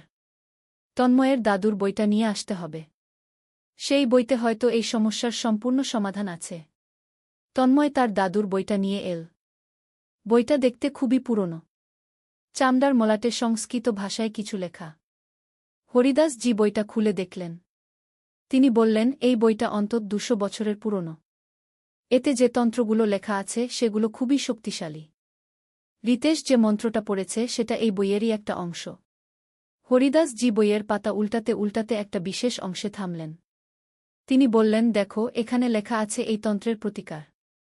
কিন্তু এই প্রতিকার করতে হলে রিতেশকে একটা কঠিন পরীক্ষার মধ্য দিয়ে যেতে হবে। আমি জিজ্ঞেস করলাম, কী ধরনের পরীক্ষা? হরিদাস জি বললেন, রিতেশকে 7 দিন সম্পূর্ণ একা একটা মন্দিরে থাকতে হবে। সেই 7 দিনে সে শুধু জল খেতে পারবে, অন্য কিছু না। আর তাকে দিনরাত একটা বিশেষ মন্ত্র জপ করতে হবে। রিতেশ প্রথমে ভয় পেয়েছিল। কিন্তু যখন সে বুঝল যে এটাই একমাত্র উপায়, তখন সে রাজি হয়ে গেল। আমরা শহরের বাইরে একটা পুরনো শিব মন্দিরে গেলাম। সেখানে পুরোহিত মহাশয় আছেন, তার সাহায্যে রিতেশের এই পরীক্ষার ব্যবস্থা করা হল। 7 দিন আমি খুবই চিন্তিত ছিলাম। রিতেশের কী অবস্থা হচ্ছে জানতে পারছিলাম না। 7ম দিনে যখন আমি মন্দিরে গেলাম, দেখলাম রিতেশ খুবই দুর্বল, কিন্তু তার চোখে একটা শান্তি। রিতেশ আমাকে দেখে বলল, মা, আমি বুঝেছি আমি কত বড় ভুল করেছিলাম। এই 7 দিনে আমার মন সম্পূর্ণ পরিষ্কার হয়েছে। আমি আর কখনো এমন ভুল করব না। হরিদাস জি রিতেশকে পরীক্ষা করে বললেন, তন্ত্রের প্রভাব সম্পূর্ণ নষ্ট হয়েছে। এখন রিতেশ সম্পূর্ণ স্বাভাবিক। এরপর থেকে রিতেশ সত্যিই বদলে গেল। সে আমার সাথে আগের মতো স্বাভাবিক মাছেলের মতো আচরণ করতে শুরু করল। আর কখনো কোনো অদ্ভুত কথাবার্তা বলল না। তন্ময় এই ঘটনার পর খুবই অনুতপ্ত হয়েছিল। সে তার দাদুর বইটা আর কাউকে দেয়নি। বরং হরিদাস জির পরামর্শে সেই বইটা একটা বিশেষ পূজার মাধ্যমে নিরাপদ জায়গা রেখে দিয়েছে। এই পুরো ঘটনার পর আমি বুঝলাম যে তন্ত্রমন্ত্র বা কালো জাদু এইসব বিষয়ে খেলা করা কত বিপজ্জনক। একটা ছোট ভুলের জন্য আমাদের পুরো পরিবার বিপদে পড়ে গিয়েছিল। রিতেশ এখন আবার সেই আগের মতো হয়েছে। সে তার পড়াশোনায় মন দিয়েছে। কলেজে ভালো রেজাল্ট করছে। আর আমি শিখেছি যে কিছু কিছু জিনিস আছে যেগুলো নিয়ে কৌতূহল দেখানো উচিত নয়। কিন্তু এই গল্পের আরও একটা দিক আছে। হরিদাস জি আমাকে বলেছিলেন যে তন্ত্রের জগতে একবার প্রবেশ করলে সেই ব্যক্তি সারা জীবন সেই শক্তিদের নজরে থেকে যায়। তাই রিতেশকে সবসময় সাবধানে থাকতে হবে। 1 বছর কেটে গেছে সেই ঘটনার। রিতেশ এখন 21 বছর বয়সী। সে বিশ্ববিদ্যালয়ের শেষ বর্ষে পড়ছে। কিন্তু মাঝে মাঝে আমার মনে হয় যে রিতেশ কিছু লুকিয়ে রাখে। গত সপ্তাহে এক রাতে আমি শুনলাম রিতেশ তার রুমে কারো সাথে কথা বলছে। আমি দরজার কাছে গিয়ে শুনতে চেষ্টা করলাম। কিন্তু অদ্ভুত ব্যাপার হল, আমি শুধু রিতেশের গলা শুনতে পেলাম। অন্য কারো গলা শুনতে পেলাম না। পরের দিন সকালে আমি রিতেশকে জিজ্ঞেস করলাম, কাল রাতে তুই কার সাথে কথা বলছিলি? রিতেশ বলল, আমি তো কারো সাথে কথা বলিনি মা। তুমি হয়তো স্বপ্ন দেখেছ। কিন্তু আমি নিশ্চিত যে আমি রিতেশের কণ্ঠস্বর শুনেছিলাম। আমি আর কিছু বলিনি, কিন্তু মনে মনে ঠিক করলাম যে রিতেশের উপর নজর রাখব। কয়েকদিন পর আমি দেখলাম রিতেশের আচরণ আবার অদ্ভুত হয়ে উঠেছে। সে আমার সাথে কম কথা বলছে। বেশিরভাগ সময় নিজের রুমে কাটাচ্ছে। আর রাতে দেরি করে ঘুমাচ্ছে। এক রাতে আমি লক্ষ্য করলাম রিতেশের রুম থেকে একটা অদ্ভুত আলো বের হচ্ছে। আমি চুপিসারে গিয়ে দরজার ফাঁক দিয়ে দেখার চেষ্টা করলাম। কিন্তু দরজা বন্ধ ছিল। পরের দিন যখন রিতেশ কলেজে গেল, আমি তার রুমে ঢুকলাম। সবকিছু স্বাভাবিক মনে হল। কিন্তু তার বইয়ের তাকে আমি একটা নতুন বই দেখলাম। বইটার নাম প্রাচীন তন্ত্রসাধনা। আমার হাত কাঁপতে লাগল। রিতেশ আবার তন্ত্রের বই পড়ছে। আমি বইটা খুলে দেখলাম। এর মধ্যে বিভিন্ন মন্ত্র এবং যন্ত্রের ছবি আছে। কিছু পাতায় রিতেশের হাতের লেখায় নোট আছে। আমি দ্রুত হরিদাস জির কাছে গেলাম। তিনি বইটা দেখে গম্ভীর হয়ে গেলেন। তিনি বললেন, এটা খুবই বিপজ্জনক। রিতেশ আবার সেই পথে চলে গেছে। আমি কাঁদতে শুরু করে দিলাম। আমি বললাম, কিন্তু রিতেশ তো সুস্থ হয়ে গিয়েছিল। তাহলে আবার কেন? হরিদাস জি বললেন, তন্ত্রের জগৎ এত সহজে কাউকে ছাড়ে না। একবার সংযোগ তৈরি হলে সেই ব্যক্তিকে আবার টানতে থাকে। হরিদাস জি আরও বললেন, এবার পরিস্থিতি আরও জটিল। রিতেশ এখন আগের চেয়ে বেশি জানে। সে আরও শক্তিশালী তন্ত্র করতে পারে। সেদিন সন্ধ্যায় রিতেশ বাড়ি ফিরল। আমি তাকে সরাসরি জিজ্ঞেস করলাম, তুই আবার তন্ত্রের বই পড়ছিস কেন? রিতেশ প্রথমে অস্বীকার করার চেষ্টা করল, কিন্তু যখন আমি বইটা তার সামনে রাখলাম তখন সে স্বীকার করল। রিতেশ বলল, মা, আমি আর তোমাকে নিয়ে কোনো পরীক্ষা করিনি। আমি এখন অন্য কিছু নিয়ে কাজ করছি। আমি জিজ্ঞেস করলাম, কি নিয়ে? রিতেশ বলল, আমি আমার ভবিষ্যৎ নিয়ে কাজ করছি। আমি চাই আমার জীবনে সফলতা আসুক। আমি বললাম, কিন্তু পড়াশোনা করে সফল হওয়া যায়। তন্ত্র করার দরকার কি? রিতেশ বলল, মা, সবাই পড়াশোনা করে, কিন্তু সবাই সফল হয় না। আমি চাই অন্যদের চেয়ে এগিয়ে থাকতে। আমি বুঝলাম যে রিতেশকে আবার সঠিক পথে আনতে হবে। কিন্তু এবার সে আগের মতো সহজে রাজি হবে না। সে এখন আরও জেদি হয়েছে। পরের কয়েকদিন আমি রিতেশের উপর কড়া নজর রাখলাম। আমি দেখলাম যে সে রাতে তার রুমে বিভিন্ন যন্ত্র তৈরি করছে। মাঝে মাঝে মন্ত্র উচ্চারণও করছে। এক রাতে আমি হঠাৎ ঘুম থেকে জেগে উঠলাম। মনে হল কেউ আমার নাম ধরে ডাকছে। আমি উঠে দেখলাম রিতেশের রুম থেকে একটা নীল আলো বের হচ্ছে। আমি ভয়ে তার রুমের কাছে গেলাম। দরজার ফাঁক দিয়ে দেখলাম রিতেশ মেঝেতে একটা যন্ত্র এঁকে তার মাঝখানে বসে আছে। তার সামনে একটা প্রদীপ জ্বলছে। সে কি যেন মন্ত্র পড়ছে। হঠাৎ রিতেশ জোরে চিৎকার করে উঠল। আমি দরজা খুলে ভিতরে ঢুকে গেলাম। দেখলাম রিতেশ মেঝেতে পড়ে আছে। তার চোখ বন্ধ, কিন্তু সারা শরীর কাঁপছে। আমি রিতেশকে ঝাঁকুনি দিলাম, কিন্তু সে জ্ঞান ফিরল না। আমি দৌড়ে হরিদাস জিকে ডাকতে গেলাম। তিনি এসে দেখে বললেন, রিতেশ একটা খুবই শক্তিশালী তন্ত্রের মধ্যে আটকে গেছে। তাকে বের করা খুবই কঠিন। হরিদাস জি সারা রাত চেষ্টা করলেন। সকাল হওয়ার পর রিতেশ জ্ঞান ফিরে পেল, কিন্তু তার অবস্থা খুবই খারাপ। সে কিছুই মনে করতে পারছিল না। হরিদাস জি বললেন, রিতেশ যে তন্ত্রটা করেছে সেটা তার স্মৃতিশক্তি নষ্ট করে দিয়েছে। তবে আশার কথা হল, এটা স্থায়ী নয়। ধীরে ধীরে সে সব মনে করতে পারবে। কিন্তু আমার কাছে এটাই যথেষ্ট ছিল। আমি সব তন্ত্রের বই এবং যন্ত্র পুড়িয়ে ফেললাম। রিতেশের যখন জ্ঞান একটু পরিষ্কার হল, তখন আমি তাকে বললাম, তুই যদি আর কখনো এসব করিস, তাহলে আমি তোকে বাড়ি থেকে বের করে দেব। রিতেশ কান্নাকাটি করে আমার কাছে ক্ষমা চাইল। সে বলল, মা, আমি আর কখনো এসব করব না। আমি বুঝেছি এসব কত বিপজ্জনক। এরপর থেকে আরও 2 বছর কেটে গেছে। রিতেশ এখন 23 বছর বয়সী। সে গ্র্যাজুয়েট হয়েছে এবং একটা ভালো কাজ পেয়েছে। আর কখনো তন্ত্রমন্ত্র নিয়ে কোনো কথা বলেনি। কিন্তু আমি জানি যে এই অভিজ্ঞতা আমাদের দুজনকেই পরিবর্তন করেছে। আমি শিখেছি যে পারিবারিক সম্পর্কের মধ্যে কিছু সীমা আছে যেগুলো অতিক্রম করা উচিত নয়। আর রিতেশ শিখেছে যে জীবনে সফল হওয়ার জন্য কঠিন পরিশ্রম ছাড়া কোনো শর্টকাট নেই। আজও যখন আমি সেই বাজারের দিনের কথা মনে করি, তখন শিহরিত হই। একটা ছোট ভুল সিদ্ধান্ত কিভাবে আমাদের পুরো জীবন এলোমেলো করে দিতে পারত। সৌভাগ্যক্রমে আমরা সময়মতো সঠিক পথ খুঁজে পেয়েছিলাম। এই গল্পটা বলার উদ্দেশ্য হল যে জীবনে কিছু কিছু বিষয় আছে যেগুলো নিয়ে অযথাপরিক। সত্যের তলোয়ার। একটি ইসলামিক যুদ্ধের গল্প। প্রথম অধ্যায়, আহ্বান। আরবের মরুভূমিতে যখন সূর্য পশ্চিমে ঢলে পড়ে, তখন মদিনার মসজিদে নব্বীতে এক বিশেষ সমাবেশ বসে। রাসূলুল্লাহ এর সাহাবীরা জমায়েত হয়েছেন গুরুত্বপূর্ণ এক সংবাদ শোনার জন্য। খালিদ ইবনে ওয়ালিদ তখন সবেমাত্র ইসলাম গ্রহণ করেছেন। একসময় যিনি ছিলেন ইসলামের বিরুদ্ধে যুদ্ধকারী, আজ তিনি বসে আছেন মুসলমানদের সাথে। তার হৃদয়ে নতুন এক জ্যোতি জ্বলছে, ইসলামের আলো।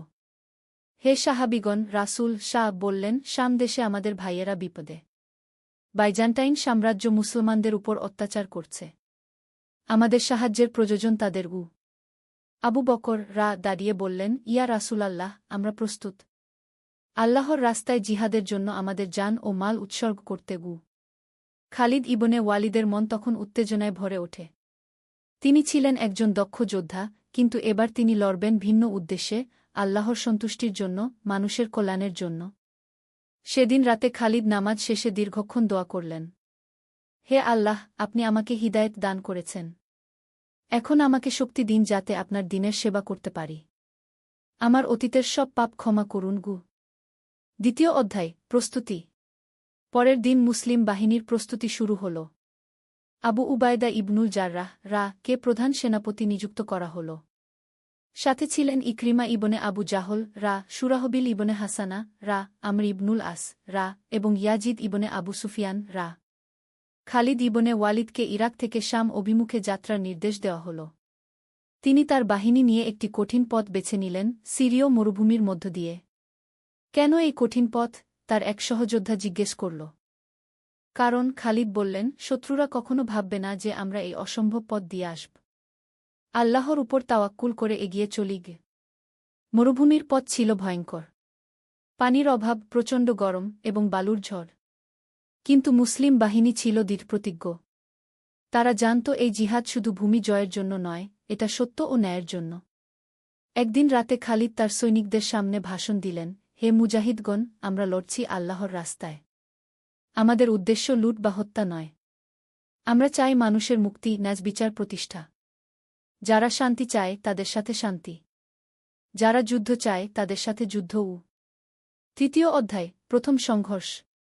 শামের প্রান্তে পৌঁছে খালিদের বাহিনী প্রথম বাইজান্টাইন ফাঁড়ির সম্মুখীন হল। এই ফাঁড়িটি ছিল কাজাক নামক স্থানে। বাইজান্টাইন সৈনিকরা ছিল ভারী অস্ত্রশস্ত্রে সজ্জিত, কিন্তু মুসলিমদের ছিল ঈমানের শক্তি। খালিদ তার অশ্বারোহী বাহিনী নিয়ে পার্শ্ব দিক দিয়ে আক্রমণের পরিকল্পনা করলেন। বিসমিল্লাহ তিনি বললেন এবং ঘোড়া ছুটালেন। যুদ্ধ শুরু হল ফজরের নামাজের পর। মুসলিম সৈনিকরা লা ইলাহা ইল্লাল্লাহু মুহাম্মাদুর রাসূলুল্লাহ কি বলে আক্রমণ করল। তাদের সাহস আর একনিষ্ঠতা দেখে বাইজান্টাইন সৈনিকরা অবাক হয়ে গেল। কিন্তু যুদ্ধের মধ্যেও মুসলিমরা ইসলামের নীতি মেনে চলল। কোনো নিরস্ত্র ব্যক্তিকে হত্যা নয়, কোনো মহিলা বা শিশুর ক্ষতি নয়, কোনো ধর্মীয় প্রতিষ্ঠান ধ্বংস নয়। যুদ্ধ শেষে খালিদ বন্দী সৈনিকদের কাছে গিয়ে বললেন, তোমাদের কোনো ক্ষতি হবে না। তোমরা চাইলে ইসলাম গ্রহণ কর, না হলে জিজিয়া দিয়ে শান্তিতে থাক। আমরা জোর করি না গি। এক বাইজান্টাইন সেনাপতি জিজ্ঞেস করল, তোমরা কেমন মানুষ? তোমাদের ধর্ম কি শেখায়? খালিদ মৃদু হেসে বললেন, আমাদের ধর্ম শেখায় দয়া, ন্যায় বিচার এবং মানুষের কল্যাণ। আমরা এসেছি তোমাদের অত্যাচার থেকে মুক্তি দিতে, তোমাদের ক্ষতি করতে নয় গিয়ে। চতুর্থ অধ্যায় দামেস্কের পথে। কাজাকের বিজয়ের পর খালিদের বাহিনী দামেস্কের দিকে এগিয়ে চলল। পথে তারা অন্যান্য মুসলিম বাহিনীর সাথে মিলিত হল। আবু উবায়দা এর নেতৃত্বে এক শক্তিশালী মুসলিম সেনাবাহিনী গঠিত হল। দামেস্ক তখন একটি গুরুত্বপূর্ণ বাণিজ্যিক নগর। সেখানে বাস করত বিভিন্ন ধর্মের মানুষ, খ্রিস্টান, ইহুদি এবং অন্যান্য। বাইজান্টাইন শাসকরা স্থানীয় জনগণের উপর কঠোর শাসন চালাত এবং ভারী কর আদায় করত। যুদ্ধের আগে আবু উবায়দা একটি চিঠি পাঠালেন দামেস্কের গভর্নরের কাছে, আমরা তোমাদের ক্ষতি চাই না। ইসলাম গ্রহণ কর অথবা জিজিয়া দিয়ে শান্তিতে থাক। যুদ্ধ কর যদি তোমরা চাও। সিদ্ধান্ত তোমাদের গু। গভর্নর চিঠির জবাব দিল তলোয়ার দিয়ে। দামেস্কের চারপাশে প্রতিরক্ষা ব্যূহ তৈরি করা হল। পঞ্চম অধ্যায় দামেস্কের অবরোধ। দামেস্ক অবরোধ শুরু হল। এটি ছিল একটি দীর্ঘমেয়াদী কৌশল। মুসলিম বাহিনী শহরটিকে ঘিরে রাখল, কিন্তু তারা কোনো নিরীহ মানুষের ক্ষতি করল না। অবরোধের সময় একটি অসাধারণ ঘটনা ঘটল। শহরের ভেতর খাদ্যাভাব দেখা দিলে আবু উবায়দা আদেশ দিলেন যাতে মহিলা, শিশু এবং বৃদ্ধদের জন্য খাবার পাঠানো হয়। কিন্তু এরা তো আমাদের শত্রু, একজন সৈনিক বলল। না, আবু উবায়দা জবাব দিলেন, এরা আমাদের ভবিষ্যৎ ভাইবোন। ইসলাম আমাদের শেখায় মানুষের সেবা করতে, তাদের কষ্ট লাঘব করতে। এই দয়ার কাজ দেখে শহরের অনেক অধিবাসীর মন পরিবর্তন হতে লাগল। তারা বুঝতে পারল যে এই মুসলিমরা সত্যিকারের ভিন্ন। অবরোধের এক মাস পর শহরের একদল খ্রিস্টান নেতা গোপনে মুসলিম শিবিরে এসে বলল, আমরা তোমাদের সাথে সন্ধি করতে চাই। তোমরা যা বলছ তা কি সত্য? তোমরা কি সত্যিই আমাদের ধর্মের স্বাধীনতা দেবে? আবু উবায়দা তাদের আশ্বস্ত করলেন, আল্লাহর কসম, আমরা তোমাদের উপাসনালয় ধ্বংস করব না, তোমাদের ধর্ম পালনে বাধা দেব না। শুধু ন্যায্য কর দাও এবং শান্তিতে থাকু। ষষ্ঠ অধ্যায় রাতের আক্রমণ। কিন্তু বাইজান্টাইন গভর্নর ছিলেন অন্ধ। তিনি শান্তি চাইতেন না। একদিন রাতে তিনি গোপনে মুসলিম শিবিরে আক্রমণের পরিকল্পনা করলেন। খালিদ ইবনে ওয়ালিদ তার গুপ্তচরদের মাধ্যমে এই সংবাদ পেলেন। তিনি আবু উবায়দার কাছে গিয়ে বললেন, আমির, আজ রাতে তারা আমাদের উপর অতর্কিত আক্রমণ করবে। আমাদের প্রস্তুত থাকতে হবে কি? তাহলে আমরাও পাল্টা আক্রমণ করি, একজন সাহাবী বললেন। না, আবু উবায়দা বললেন, আমরা প্রতিরক্ষায় থাকব। আমরা প্রথম আক্রমণ করি না, তবে নিজেদের রক্ষার অধিকার আছে কি? রাত গভীর হলে বাইজান্টাইন সৈনিকরা আক্রমণ করল। কিন্তু মুসলিমরা ছিলেন প্রস্তুত। তাহাজ্জুদের নামাজ পড়ে তারা জাগ্রত ছিলেন। আল্লাহু আকবার! মুসলিম সৈনিকদের তাকবীরের আওয়াজে রাতের নিস্তব্ধতা ভেঙে গেল। যুদ্ধ ছিল তীব্র কিন্তু দীর্ঘস্থায়ী নয়। মুসলিমদের সুসংগঠিত প্রতিরক্ষা এবং খালিদের কৌশলগত দক্ষতার কাছে বাইজান্টাইন আক্রমণ ব্যর্থ হল। প্রভাত হলে দেখা গেল অনেক বাইজান্টাইন সৈনিক আহত। মুসলিমরা তাৎক্ষণিক তাদের চিকিৎসার ব্যবস্থা করল। কেন তোমরা আমাদের সেবা করছ? এক আহত সৈনিক জিজ্ঞেস করল। কারণ তুমি একজন মানুষ, একজন মুসলিম চিকিৎসক বলল, আমাদের ধর্ম বলে সকল মানুষের সেবা করব। সপ্তম অধ্যায়, সন্ধির প্রস্তাব। রাতের যুদ্ধের পর দামেস্কের অনেক সৈনিক এবং নাগরিক মুসলিমদের চরিত্র দেখে মুগ্ধ হল। তারা দেখল যে এই যোদ্ধারা শুধু যুদ্ধ করেন না, তারা দয়া ও ন্যায়বিচার প্রতিষ্ঠা করেন। দামেস্কের একদল প্রধান নাগরিক গভর্নরের কাছে গিয়ে বলল, আমাদের আর যুদ্ধ চালিয়ে যাওয়া উচিত নয়। এই মুসলিমরা আমাদের ক্ষতি করতে চায় না। তারা আমাদের ন্যায্য শাসন দিতে চায় গু। গভর্নর রেগে গিয়ে বলল, তোমরা কি বিশ্বাসঘাতক হতে চাও? কনস্ট্যান্টিনোপলের সম্রাট আমাদের যুদ্ধের আদেশ দিয়েছেন গু। কিন্তু জনগণ আর যুদ্ধ চায় না, তারা বলল। এদিকে আবু উবায়দা তার সাহাবীদের সাথে পরামর্শ করলেন। আমাদের আরেকবার সন্ধির প্রস্তাব পাঠানো উচিত। হয়তো তারা এবার রাজি হবে উ। খালিদ বললেন, আমির, আমি মনে করি আমাদের আরও চাপ বাড়ানো উচিত। তবে শহরের নিরীহ মানুষের যাতে কোনো ক্ষতি না হয়। আবু উবায়দা একটি দোয়া পড়ে সিদ্ধান্ত নিলেন আরেকবার শান্তিপূর্ণ সমাধানের চেষ্টা করবেন। অষ্টম অধ্যায়, চূড়ান্ত সিদ্ধান্ত। পরের দিন আবু উবায়দা আরেকটি চিঠি পাঠালেন, হে দামেস্কবাসী, আমরা তোমাদের সাথে শান্তি চাই। তোমাদের জীবন, সম্পত্তি এবং ধর্মের নিরাপত্তার গ্যারান্টি দিচ্ছি। শুধু ন্যায্য কর দাও এবং শান্তিতে বাস কর। এটাই আমাদের শেষ প্রস্তাব ঘু। শহরে এই চিঠি নিয়ে ব্যাপক আলোচনা হল। সাধারণ মানুষ শান্তি চাইছিল। তারা দেখেছিল মুসলিমদের ন্যায়পরায়ণতা এবং দয়া। গভর্নর বুঝতে পারলেন যে তিনি জনগণের সমর্থন হারিয়ে ফেলেছেন। সেই রাতে তিনি গোপনে কনস্ট্যান্টিনোপলে পালিয়ে গেলেন। পরের দিন সকালে দামেস্কের নগর প্রধানরা মুসলিম শিবিরে এসে বলল, আমরা আপনাদের প্রস্তাব গ্রহণ করছি। শান্তি চুক্তি করতে চাই উ। আবু উবায়দা আল্লাহর শুকরিয়া আদায় করলেন। রক্তপাত ছাড়াই দামেস্ক মুসলিমদের নিয়ন্ত্রণে এল। নবম অধ্যায়, নতুন শাসন। দামেস্ক জয়ের পর মুসলিমরা যে শাসন ব্যবস্থা চালু করল তা ছিল অভূতপূর্ব। তারা প্রতিশ্রুতি অনুযায়ী সকল ধর্মের মানুষের নিরাপত্তা নিশ্চিত করল। খ্রিস্টানরা তাদের গির্জায় প্রার্থনা করতে পারত, ইহুদিরা তাদের সিনাগ্গে উপাসনা করতে পারত। কেউ জোর করে ইসলাম গ্রহণ করতে বলেনি। একদিন একটি খ্রিস্টান পরিবার আবু উবায়দার কাছে এসে বলল, আপনাদের ন্যায়বিচার দেখে আমরা মুগ্ধ। আমরা ইসলাম সম্পর্কে জানতে চাই উ। আবু উবায়দা তাদের সাথে দীর্ঘ আলোচনা করলেন ইসলামের মূলনীতি নিয়ে। তিনি বললেন, ইসলাম মানে শান্তি, এক আল্লাহর উপাসনা, সকল মানুষের সমানাধিকার, দরিদ্রদের সেবা, এগুলোই ইসলামের মূল কথা গু। সেই পরিবার এবং আরও অনেকে স্বেচ্ছায় ইসলাম গ্রহণ করল। তারা বুঝতে পারল যে এই ধর্ম তাদের মুক্তি দিচ্ছে। মুসলিম শাসনে দামেস্কের অর্থনৈতিক অবস্থার উন্নতি হল। দুর্নীতি কমে গেল, ন্যায়বিচার প্রতিষ্ঠিত হল এবং জনগণ শান্তিতে বাস করতে লাগল। দশম অধ্যায়, ইয়ারমুকের প্রান্তরে। কিন্তু বাইজান্টাইন সাম্রাজ্য হার মানতে রাজি ছিল না। সম্রাট হেরাক্লিয়াস একটি বিশাল বাহিনী পাঠালেন দামেস্ক পুনর্দখল করার জন্য। এই বাহিনী ছিল 1,00,000-এরও বেশি সৈনিকের। মুসলিম বাহিনী তখন মাত্র 30,000-এর মতো। সংখ্যার দিক থেকে তারা ছিল অনেক পিছিয়ে। খালিদ ইবনে ওয়ালিদ আবু উবায়দার কাছে বললেন, আমির, আমাদের উচিত ইয়ারমুকের প্রান্তরে তাদের মোকাবেলা করা। সেখানে আমরা কৌশলগত সুবিধা পাব। আবু উবায়দা সকল সেনাপতিদের সাথে পরামর্শ করে সিদ্ধান্ত নিলেন ইয়ারমুকে যাওয়ার। যাত্রার আগে মুসলিম বাহিনী বিশেষ নামাজ আদায় করল। তারা জানত এটি হবে একটি নির্ণায়ক যুদ্ধ। হে আল্লাহ, আবু উবায়দা দোয়া করলেন, আমরা লড়ছি আপনার দিনের জন্য, মানুষের মুক্তির জন্য। আমাদের সাহায্য করুন উ। একাদশ অধ্যায়, সিদ্ধান্তের যুদ্ধ।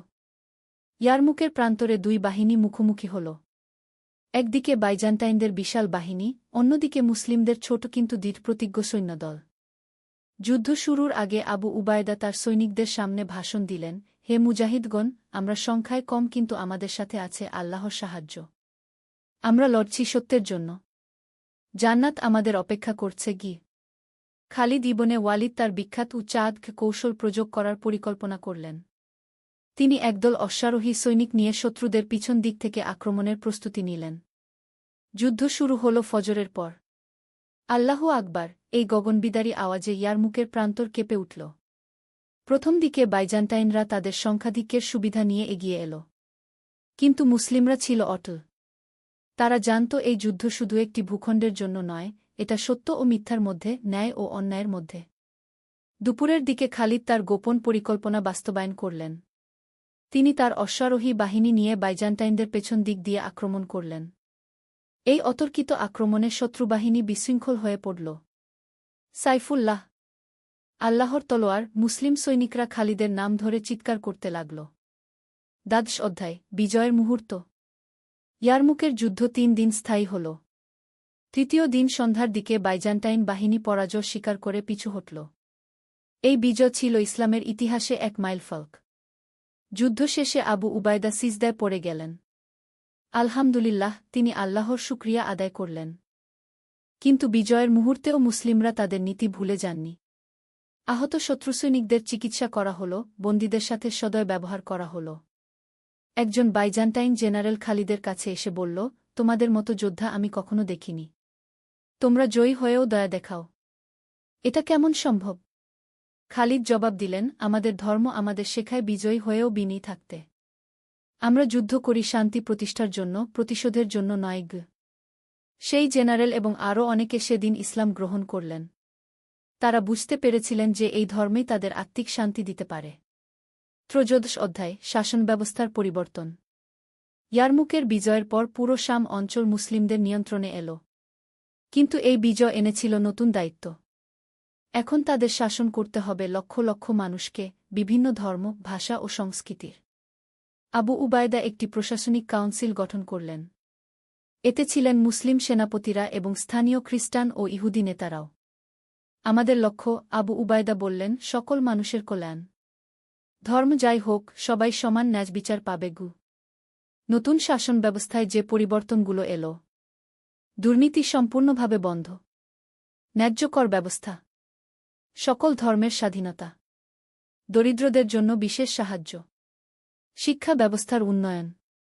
একদিন এক খ্রিস্টান বৃদ্ধ আবু উবায়দার কাছে এসে বলল, আমি ৮০ বছর বয়সে এসে দেখলাম প্রকৃত ন্যায়বিচার কাকে বলে। বাইজান্টাইন শাসনে আমরা কখনো এমন শান্তি পাইনি। চতুর্দশ অধ্যায়, সহাবস্থানের উদাহরণ। মুসলিম শাসনাধীন শামে একটি অসাধারণ সভ্যতার বিকাশ ঘটল। এখানে মুসলিম, খ্রিস্টান, ইহুদি সবাই মিলেমিশে বাস করতে লাগল। দামেস্কে একটি বাজারে দেখা যেত মুসলিম, খ্রিস্টান এবং ইহুদি ব্যবসায়ীরা একসাথে ব্যবসা করছেন। কেউ কারো ধর্ম নিয়ে বিতর্ক করতেন না, সবাই নিজ নিজ বিশ্বাস পালন করতেন। একদিন শুক্রবার জুমার নামাজের সময় দেখা গেল একটি অভূতপূর্ব দৃশ্য। মসজিদের পাশের খ্রিস্টান গির্জায় আগুন লেগে গেছে। মুসলিমরা তৎক্ষণাৎ নামাজ ছেড়ে আগুন নেভাতে সাহায্য করল। কেন তোমরা নামাজ ছেড়ে এলে? একজন খ্রিস্টান জিজ্ঞেস করল। কারণ, একজন মুসলিম বলল, মানুষের সেবা আল্লাহর ইবাদতের অংশ। তোমাদের উপাসনালয় রক্ষা করাও আমাদের দায়িত্ব। এই ঘটনার পর অনেক খ্রিস্টান পরিবার ইসলাম সম্পর্কে আগ্রহী হয়ে উঠল। পঞ্চদশ অধ্যায়, শিক্ষা ও জ্ঞানের বিস্তার। মুসলিম শাসনে শামে শিক্ষা ব্যবস্থার অভূতপূর্ব উন্নতি হল। খালিদ ইবনে ওয়ালিদ শুধু একজন যোদ্ধা ছিলেন না, তিনি ছিলেন জ্ঞানপ্রেমিকও। তিনি দামেস্কে একটি শিক্ষা কেন্দ্র প্রতিষ্ঠা করলেন। এই কেন্দ্রে শেখানো হতো কুরআন ও হাদিস, আরবি ভাষা ও সাহিত্য, গণিত ও জ্যোতির্বিদ্যা, চিকিৎসাবিদ্যা, দর্শন ও নীতিশাস্ত্র। মজার বিষয় হল, এই শিক্ষা কেন্দ্রে শুধু মুসলিমরাই নয়, খ্রিস্টান এবং ইহুদি ছাত্ররাও পড়াশোনা করত। জ্ঞানের ক্ষেত্রে কোনো ধর্মীয় বাধা ছিল না। একদিন এক ইহুদি পণ্ডিত খালিদের কাছে এসে বললেন, আপনাদের এই জ্ঞানপ্রেম আমাকে অভিভূত করেছে। ইসলাম সত্যিই জ্ঞানের ধর্ম? খালিদ বললেন, আমাদের রাসূল শাহ বলেছেন, জ্ঞান অর্জন করা প্রতিটি মুসলিমের উপর ফরজ। আমরা সবার কাছ থেকে জ্ঞান নিতে চাই এবং সবাইকে জ্ঞান দিতে চাই। ষোড়শ অধ্যায়, চূড়ান্ত পরীক্ষা। কিছু বছর পর আবার একটি বড় চ্যালেঞ্জ এল। পার্শ্ব থেকে একটি বিদ্রোহী গোষ্ঠী শামে আক্রমণ করার হুমকি দিল। তারা দাবি করল যে তারাই প্রকৃত ইসলাম প্রতিষ্ঠা করবে। এই গোষ্ঠীর নেতা ছিল মুসাজলামা নামক একজন মিথ্যা নবী দাবিদার। তার অনুসারীরা শামের মুসলিমদের বিরুদ্ধে প্রচারণা চালাচ্ছিল। আবু উবায়দা এই সংকটে খুবই চিন্তিত হলেন। তিনি খালিদের সাথে পরামর্শ করলেন। এটি আরও কঠিন চ্যালেঞ্জ, খালিদ বললেন। কারণ এরা মুসলিম নাম দিয়ে ইসলামের বিরুদ্ধে লড়ছে। আমাদের খুব সাবধানে এগোতে হবে। আবু উবায়দা সিদ্ধান্ত নিলেন প্রথমে শান্তিপূর্ণ সমাধানের চেষ্টা করবেন। তিনি মুসায়লামার কাছে একটি দূত পাঠালেন। দূত ফিরে এসে জানাল যে মুসায়লামা কোনো সমঝোতায় রাজি নয়। সে নিজেকে নবী দাবি করে চলেছে। সপ্তদশ অধ্যায়, বিভ্রান্তির বিরুদ্ধে। মুসায়লামার বিরুদ্ধে অভিযানের আগে আবু উবায়দা তার বাহিনীকে বিশেষ প্রশিক্ষণ দিলেন। এটি শুধু শারীরিক যুদ্ধ নয়, ছিল মতাদর্শিক যুদ্ধ। মনে রেখো, আবু উবায়দা বললেন, আমরা মুসায়লামার সাথে যুদ্ধ করছি, তার অনুসারীদের সাথে নয়। তারাও আমাদের মুসলিম ভাই, শুধু বিভ্রান্ত হয়ে গেছে যুদ্ধক্ষেত্রে গিয়ে দেখা গেল মুসায়লামার অনেক অনুসারী আসলে সাধারণ মানুষ, যারা তার মিথ্যা প্রচারণায় বিভ্রান্ত হয়েছে। যুদ্ধ শুরুর আগে খালিদ তার সৈনিকদের বললেন, যারা আত্মসমর্পণ করবে তাদের ক্ষমা করবে। যারা সত্য বুঝতে পারবে তাদের স্বাগত জানাবে। যুদ্ধ হল কিন্তু অনেক রক্তপাত ছাড়াই। কারণ যুদ্ধের মাঝেই অনেক বিভ্রান্ত অনুসারী সত্য বুঝতে পেরে মুসলিম বাহিনীতে যোগ দিল। মুসায়লামা নিহত হওয়ার পর তার বাকি অনুসারীরা আত্মসমর্পণ করল। আবু উবায়দা তাদের সবাইকে ক্ষমা করে দিলেন এবং তাদের আবার প্রকৃত ইসলামের শিক্ষা দিলেন। অষ্টাদশ অধ্যায়, উত্তরাধিকার। বছরগুলো কেটে গেল। শামে ইসলামী শাসন দৃঢ়মূল হল। খালিদ ইবনে ওয়ালিদ বিদ্ধ হয়ে গেলেন, কিন্তু তার সাহস ও ঈমান ছিল অটুট। একদিন তিনি তার ছেলেদের কাছে বললেন, আমি জীবনে অনেক যুদ্ধ করেছি। কিন্তু মনে রেখো, আমরা যুদ্ধ করেছি শান্তি প্রতিষ্ঠার জন্য। তোমরাও এই পথে চলবে। আবু উবায়দা একদিন মৃত্যুশয্যায় শুয়ে তার সাথীদের বললেন, আল্লাহর শুকরিয়া, তিনি আমাদের দিয়ে অনেক কাজ করিয়ে নিয়েছেন। এখন তোমরা এই দায়িত্ব এগিয়ে নিয়ে যাও। তাদের পরবর্তী প্রজন্ম এই উত্তরাধিকার সংরক্ষণ করল। শামে গড়ে উঠল একটি আদর্শ সমাজ, যেখানে ন্যায়বিচার, সহিষ্ণুতা এবং জ্ঞানচর্চা একসাথে ফুলে ফলে উঠল। বিংশ অধ্যায়, স্মৃতি ও শিক্ষা। অনেক বছর পরে এক ইতিহাসবিদ শামের এই ঘটনাবলী লিপিবদ্ধ করতে এলেন। তিনি পুরানো সাহাবীদের সাথে কথা বললেন, স্থানীয় মানুষদের কাছ থেকে গল্প শুনলেন। সবচেয়ে বড় কথা, একজন বৃদ্ধ খ্রিস্টান বললেন, তারা আমাদের জোর করে মুসলিম বানাননি। আমরা তাদের চরিত্র দেখে নিজেরাই আকৃষ্ট হয়েছি। তারা প্রমাণ করেছিল। একজন প্রাক্তন ইহুদি পণ্ডিত বললেন, যে ধর্মে জোর নেই।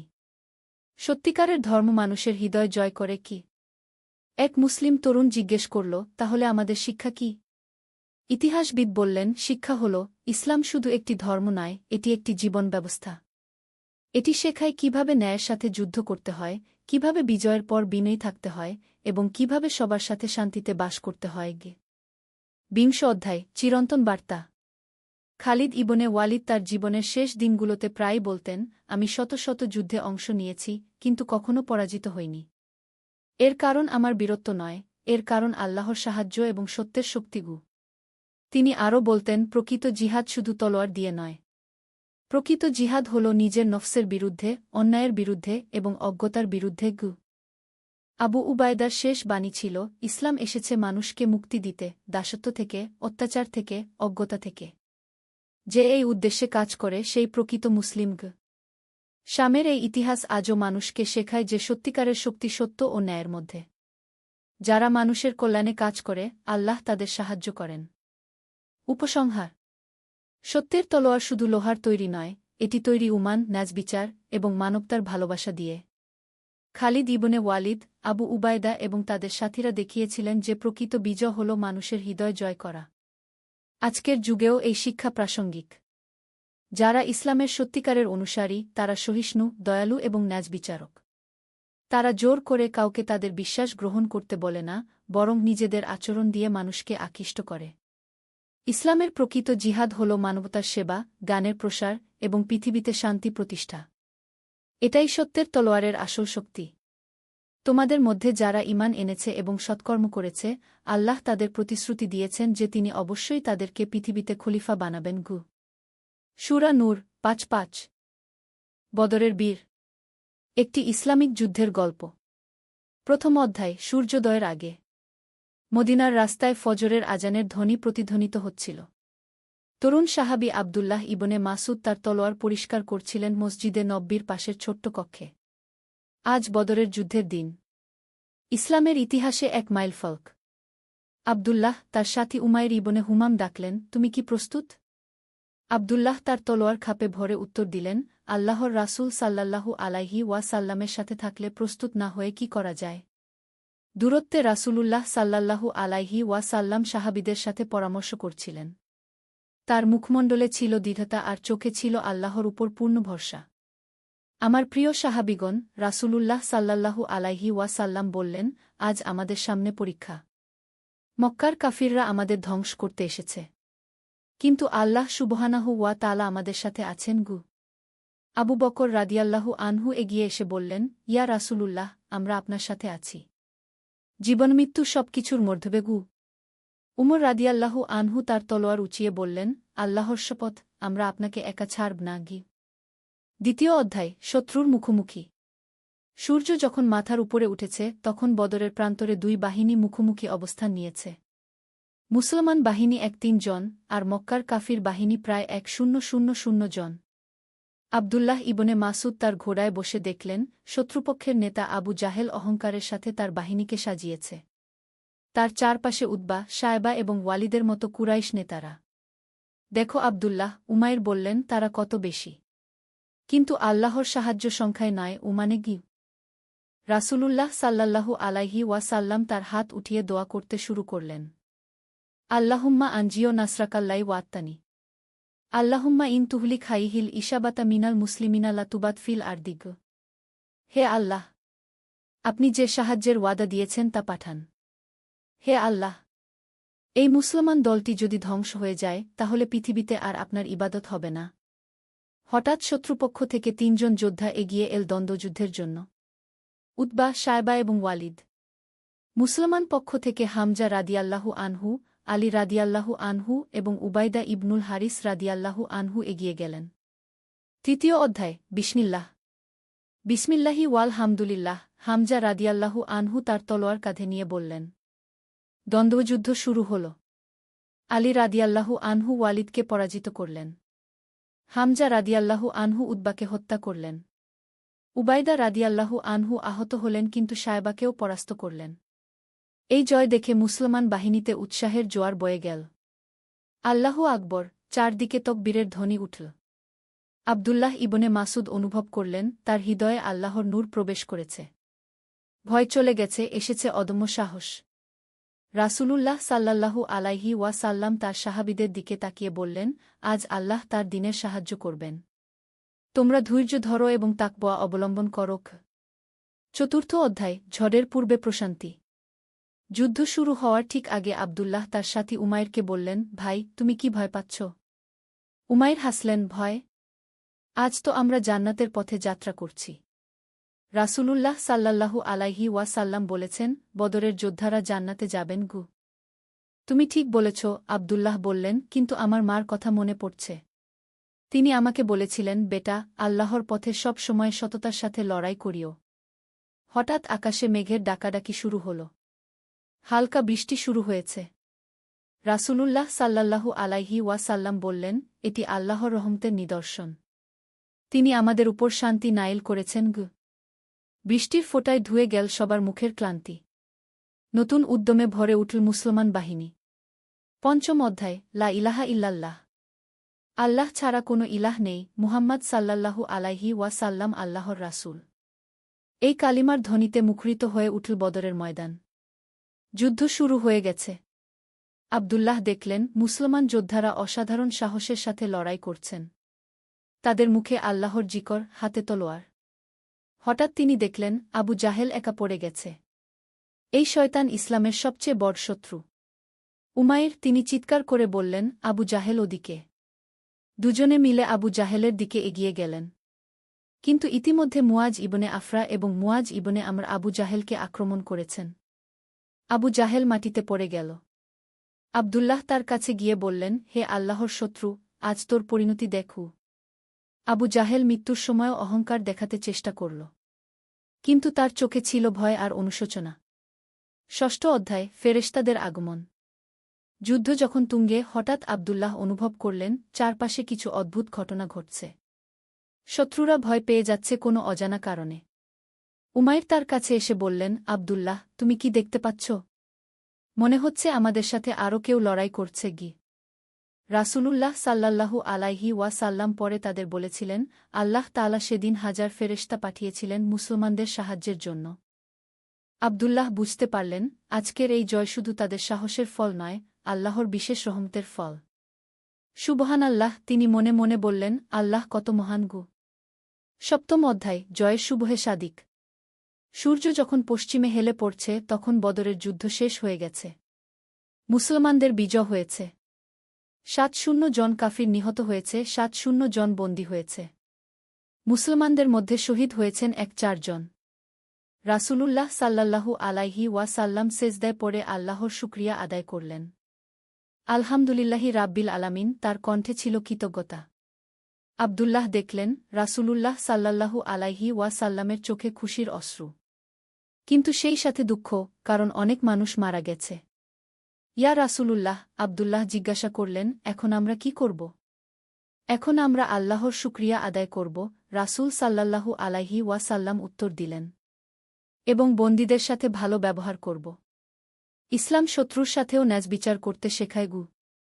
অষ্টম অধ্যায় শিক্ষা ও নসিহত। রাতের বেলা ক্যাম্পে বসে সাহাবীরা আজকের ঘটনা নিয়ে আলোচনা করছিলেন। আবু বকর রাদিয়াল্লাহু আনহু বললেন, আজ আমরা দেখলাম আল্লাহর সাহায্য কিভাবে আসে গি। উমর রাদিয়াল্লাহু আনহু বললেন, সত্যি বলতে কি, আমি প্রথমে ভয় পেয়েছিলাম। তারা আমাদের চেয়ে ৩ গুণ বেশি গু। আলী রাদিয়াল্লাহু আনহু বললেন, কিন্তু আমাদের ঈমান ছিল তাদের চেয়ে ১০০০ গুণ বেশি গু। রাসূলুল্লাহ সাল্লাল্লাহু আলাইহি ওয়াসাল্লাম তাদের দিকে তাকিয়ে বললেন, আমার প্রিয় সাহাবীগণ, আজকের জয় তোমাদের সাহসের জন্য নয়। এটি আল্লাহর রহমত। তোমরা বিনয়ী থাকো এবং আল্লাহর কৃতজ্ঞতা আদায় করো। যুদ্ধ শুধু তলোয়ারের জোরে জেতা যায় না। যুদ্ধ জেতা যায় আল্লাহর উপর ভরসা, ধৈর্য আর একতার মাধ্যমে। আর সবচেয়ে বড় কথা, আমরা যুদ্ধ করেছি আল্লাহর দিন প্রতিষ্ঠার জন্য, ব্যক্তিগত প্রতিহিংসার জন্য নয় গে। নবম অধ্যায় ক্ষমা ও মানবিকতা। পরের দিন সকালে বন্দীদের বিষয় নিয়ে আলোচনা হল। কিছু সাহাবী বললেন, এদের মৃত্যুদণ্ড দেওয়া উচিত কে। আবার কেউ কেউ বললেন, এদের মুক্তিপণের বিনিময়ে ছেড়ে দেওয়া যেতে পারে গি। রাসূলুল্লাহ সাল্লাল্লাহু আলাইহি ওয়াসাল্লাম চিন্তা করলেন। তারপর বললেন, যারা লিখতে জানে তারা ১০ জন মুসলমান শিশুকে লেখাপড়া শেখালে মুক্তি পাবে। বাকিরা মুক্তিপণ দিয়ে যেতে পারে গু। এই সিদ্ধান্ত শুনে আবদুল্লাহ মুগ্ধ হলেন। কত মানবিক আর দূরদর্শী এই সিদ্ধান্ত। শত্রুদের থেকেও শিক্ষার ব্যবস্থা করা। সুবহানাল্লাহ, তিনি মনে মনে বললেন, ইসলাম কত সুন্দর গু। দশম অধ্যায় মদিনায় ফেরা। বদর থেকে মদিনায় ফেরার পথে পুরো কাফেলা আনন্দে মুখর। কিন্তু রাসূলুল্লাহ সাল্লাল্লাহু আলাইহি ওয়াসাল্লাম বারবার সাহাবীদের বলছিলেন বিনয়ী থাকতে। গর্ব করো না, তিনি বললেন, এটি আল্লাহর দান। তিনি চাইলে যে কোনো মুহূর্তে আমাদের পরাজিত করতে পারতেন গ। আবদুল্লাহ এই কথা গভীরভাবে মনে রাখলেন। জীবনের সব ক্ষেত্রে এই শিক্ষা প্রয়োজন। পথিমধ্যে তারা দোয়া করলেন শহীদদের জন্য। বিশেষভাবে স্মরণ করলেন উবাইদা ইবনুল হারিস রাদিয়াল্লাহু আনহুকে, যিনি দ্বন্দ্বযুদ্ধে আহত হয়ে পরে ইন্তেকাল করেছিলেন।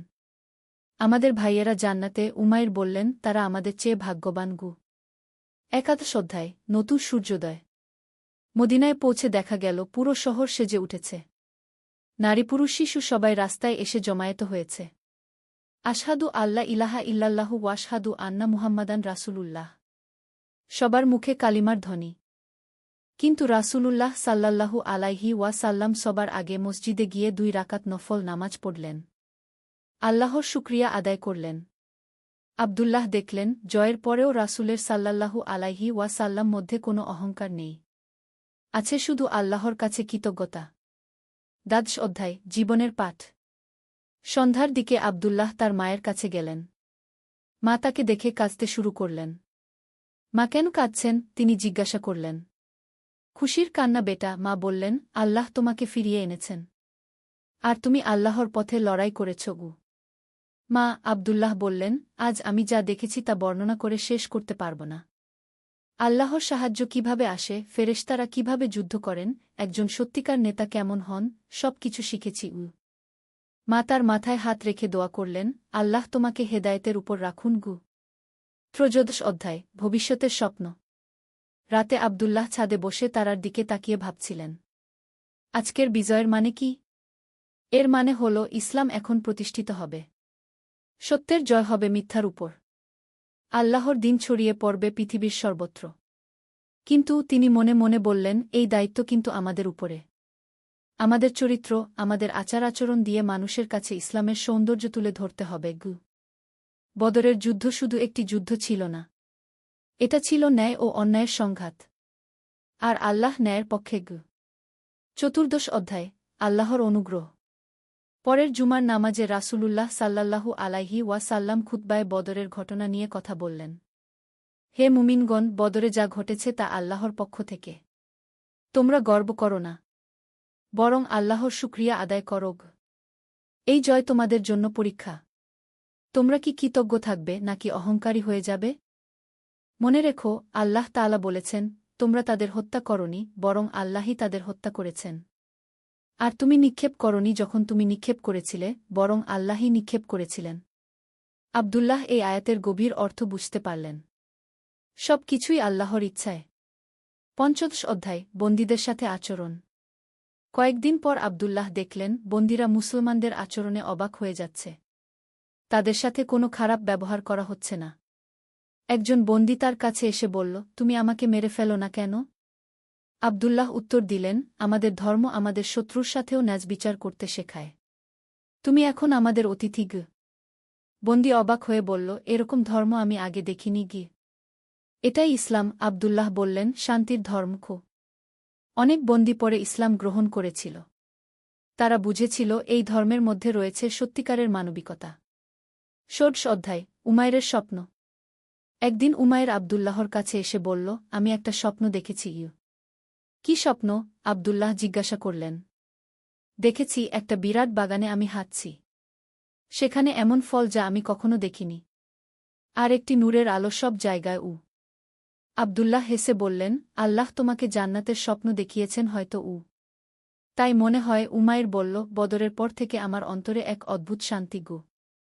সপ্তদশ অধ্যায়, নতুন চ্যালেঞ্জ। কিছুদিন পর খবর এল, মক্কার কুরাইশরা আবার যুদ্ধের প্রস্তুতি নিচ্ছে।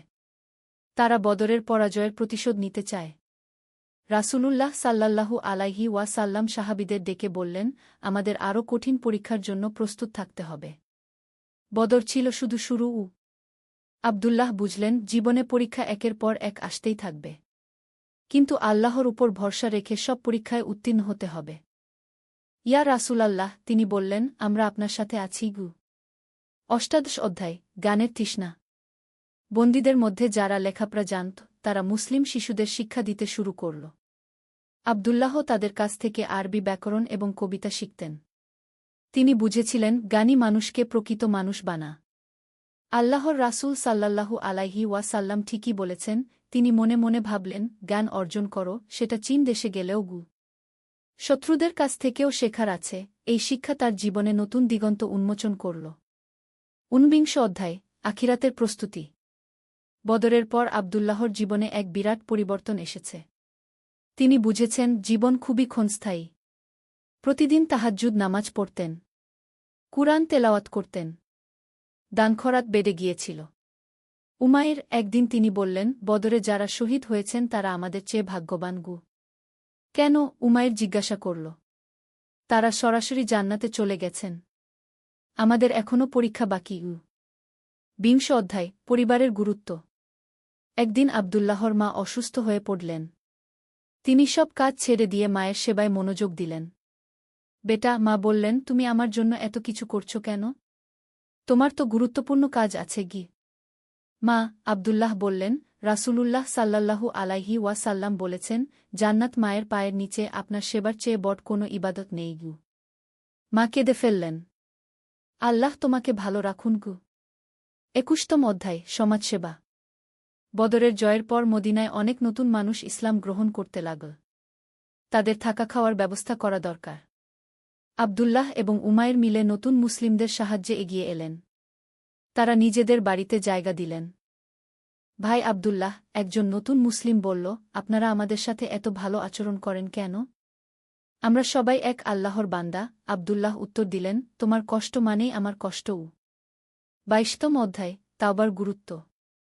একদিন রাসূলুল্লাহ সাল্লাল্লাহু আলাইহি ওয়াসাল্লাম বললেন, তোমরা কি মনে করো, বদরের বিজয়ের পর তোমাদের আর কোনো গুনাহ নেই? সবাই চুপ হয়ে গেলেন। না, তিনি বললেন, প্রতিদিন তাওবা করতে থাকো। আমি দিনে ১০০ বারের বেশি তাওবা করি গিয়ে। আব্দুল্লাহ বুঝলেন, জয়ের পরেও বিনয়ী থাকতে হয়। আল্লাহর কাছে ক্ষমা চাইতে হয়। ২৩তম অধ্যায়, ভবিষ্যৎ প্রজন্ম। আব্দুল্লাহ প্রায় ভাবতেন, আমাদের পরের প্রজন্মকে কি শেখাব? তিনি স্থির করলেন, ছোট বাচ্চাদের কুরআন শিক্ষা দেবেন। বদরের ঘটনা তাদের কাছে বলবেন। শোনো বাচ্চারা, একদিন তিনি বললেন, আল্লাহর উপর ভরসা রাখলে পাহাড়ও সরানো যায়। বাচ্চারা মুগ্ধ হয়ে শুনত তার কথা। ২৪তম অধ্যায়, ইউনিটির শক্তি। বদরের সবচেয়ে বড় শিক্ষা ছিল একটা। মুহাজির আর আনসাররা একসাথে লড়াই করেছিলেন। দেখো উমায়ের, আব্দুল্লাহ বললেন, আমরা যদি ঐক্যবদ্ধ না থাকতাম, কখনোই জিততে পারতাম না গিয়ে। ঠিক বলেছ, উমায়ের সম্মতি জানালেন। মুসলিম উম্মাহর শক্তি এই ঐক্যের মধ্যেই এই শিক্ষা তারা জীবনে প্রয়োগ করার চেষ্টা করতেন। ২৫তম অধ্যায়, দোয়ার শক্তি। বদরের আগে রাসূলুল্লাহ সাল্লাল্লাহু আলাইহি ওয়াসাল্লাম যেভাবে দোয়া করেছিলেন, সেটা আব্দুল্লাহর মনে গেঁথে গিয়েছিল। তিনি বুঝেছিলেন, দোয়াই আসল অস্ত্র। আল্লাহর কাছে কাজতে পারলে সব অসম্ভব সম্ভব হয়। প্রতিদিন তিনি দোয়া করতেন, আল্লাহুম্মা আইন্নি আলা জিক্রিকা ওয়া শুকরিকা ওয়া হুসনি ইবাদাতিক। হে আল্লাহ, আমাকে আপনার জিকর, শুকরিয়া এবং সুন্দরভাবে ইবাদত করার তাওফিক দিন। ৬০তম অধ্যায়, জীবনের শেষ পাঠ। বছরের পর বছর কেটে গেল। আব্দুল্লাহ এখন বৃদ্ধ। উমাইর কয়েক বছর আগে ইন্তেকাল করেছেন। একদিন তার কাছে এক তরুণ এসে বলল, চাচা, বদরের যুদ্ধের কথা বলুন গু। আব্দুল্লাহ গভীর শ্বাস নিয়ে বললেন, বেটা, বদর আমাদের শিখিয়েছে, আল্লাহর উপর ভরসা রাখো। ন্যায়ের পক্ষে লড়ো। শত্রুর সাথেও ন্যায় বিচার করো। অহংকার করো না। আর সবচেয়ে বড় কথা, একতা রক্ষা করো। এই শিক্ষাগুলো শুধু যুদ্ধক্ষেত্রের জন্য নয়, জীবনের প্রতিটি ক্ষেত্রে প্রযোজ্য। তরুণ মুগ্ধ হয়ে শুনল। উপসংহার, অনন্ত পাথে। আব্দুল্লাহ ইবনে মাসুদ রাদিয়াল্লাহু আনহু পরে ইসলামের একজন বিখ্যাত আলেম হয়েছিলেন। তিনি কুরআনের তাফসির এবং হাদিস শিক্ষা দিতেন। বদরের সেই দিনের অভিজ্ঞতা তার পুরো জীবনে প্রভাব ফেলেছিল। তিনি শিখেছিলেন, ১. আল্লাহর উপর পূর্ণ ভরসা রাখতে হয়। ২. ন্যায়ের পক্ষে সর্বদা দাঁড়াতে হয়। ৩. শত্রুর সাথেও ন্যায় বিচার করতে হয়। ৪. জয়ের পর অহংকার করা যায় না। ৫. একতার মধ্যেই শক্তি। ৬. দোয়া সবচেয়ে বড় অস্ত্র। ৭. জ্ঞান সর্বত্র থেকে অর্জন করতে হয়। ৮. পরিবার এবং সমাজের প্রতি দায়বদ্ধতা থাকতে হয়।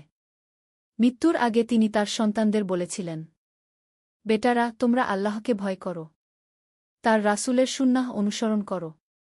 আর মনে রেখো, বদরের শিক্ষা কখনো পুরাতন হবে না। সত্য সর্বদা মিথ্যার উপর বিজয়ী হয়। আল্লাহ ধৈর্যশীলদের সাথে। আর সবচেয়ে বড় জিহাদ হল নিজের নফসের বিরুদ্ধে জিহাদ। এভাবেই শেষ হল বদরের বীর আব্দুল্লাহ ইবনে মাসুদের কাহিনী। একটি যুদ্ধ যা শুধু ইতিহাস নয়, আমাদের জীবনের পাথেয়া। রাব্বানা আতিনা ফিদ দুনিয়া হাসানাতা ওয়া ফিল আখিরাতি হাসানাতা ওয়া কিনা আয়াবান নার। হে আমাদের রব, আমাদের দুনিয়াতে কল্যাণ দিন, আখিরাতেও কল্যাণ দিন এবং জাহান্নামের আয়াব থেকে রক্ষা করুন। আল্লাহু আলাম। এই কাহিনী একটি কাল্পনিক চরিত্রের মাধ্যমে বদর যুদ্ধের ঐতিহাসিক ঘটনা এবং এর শিক্ষাসমূহ তুলে ধরার একটি প্রয়াস। আল্লাহ সুবহানাহু ওয়া তাআলা আমাদের সকলকে সঠিক পথে রাখুন। আমিন।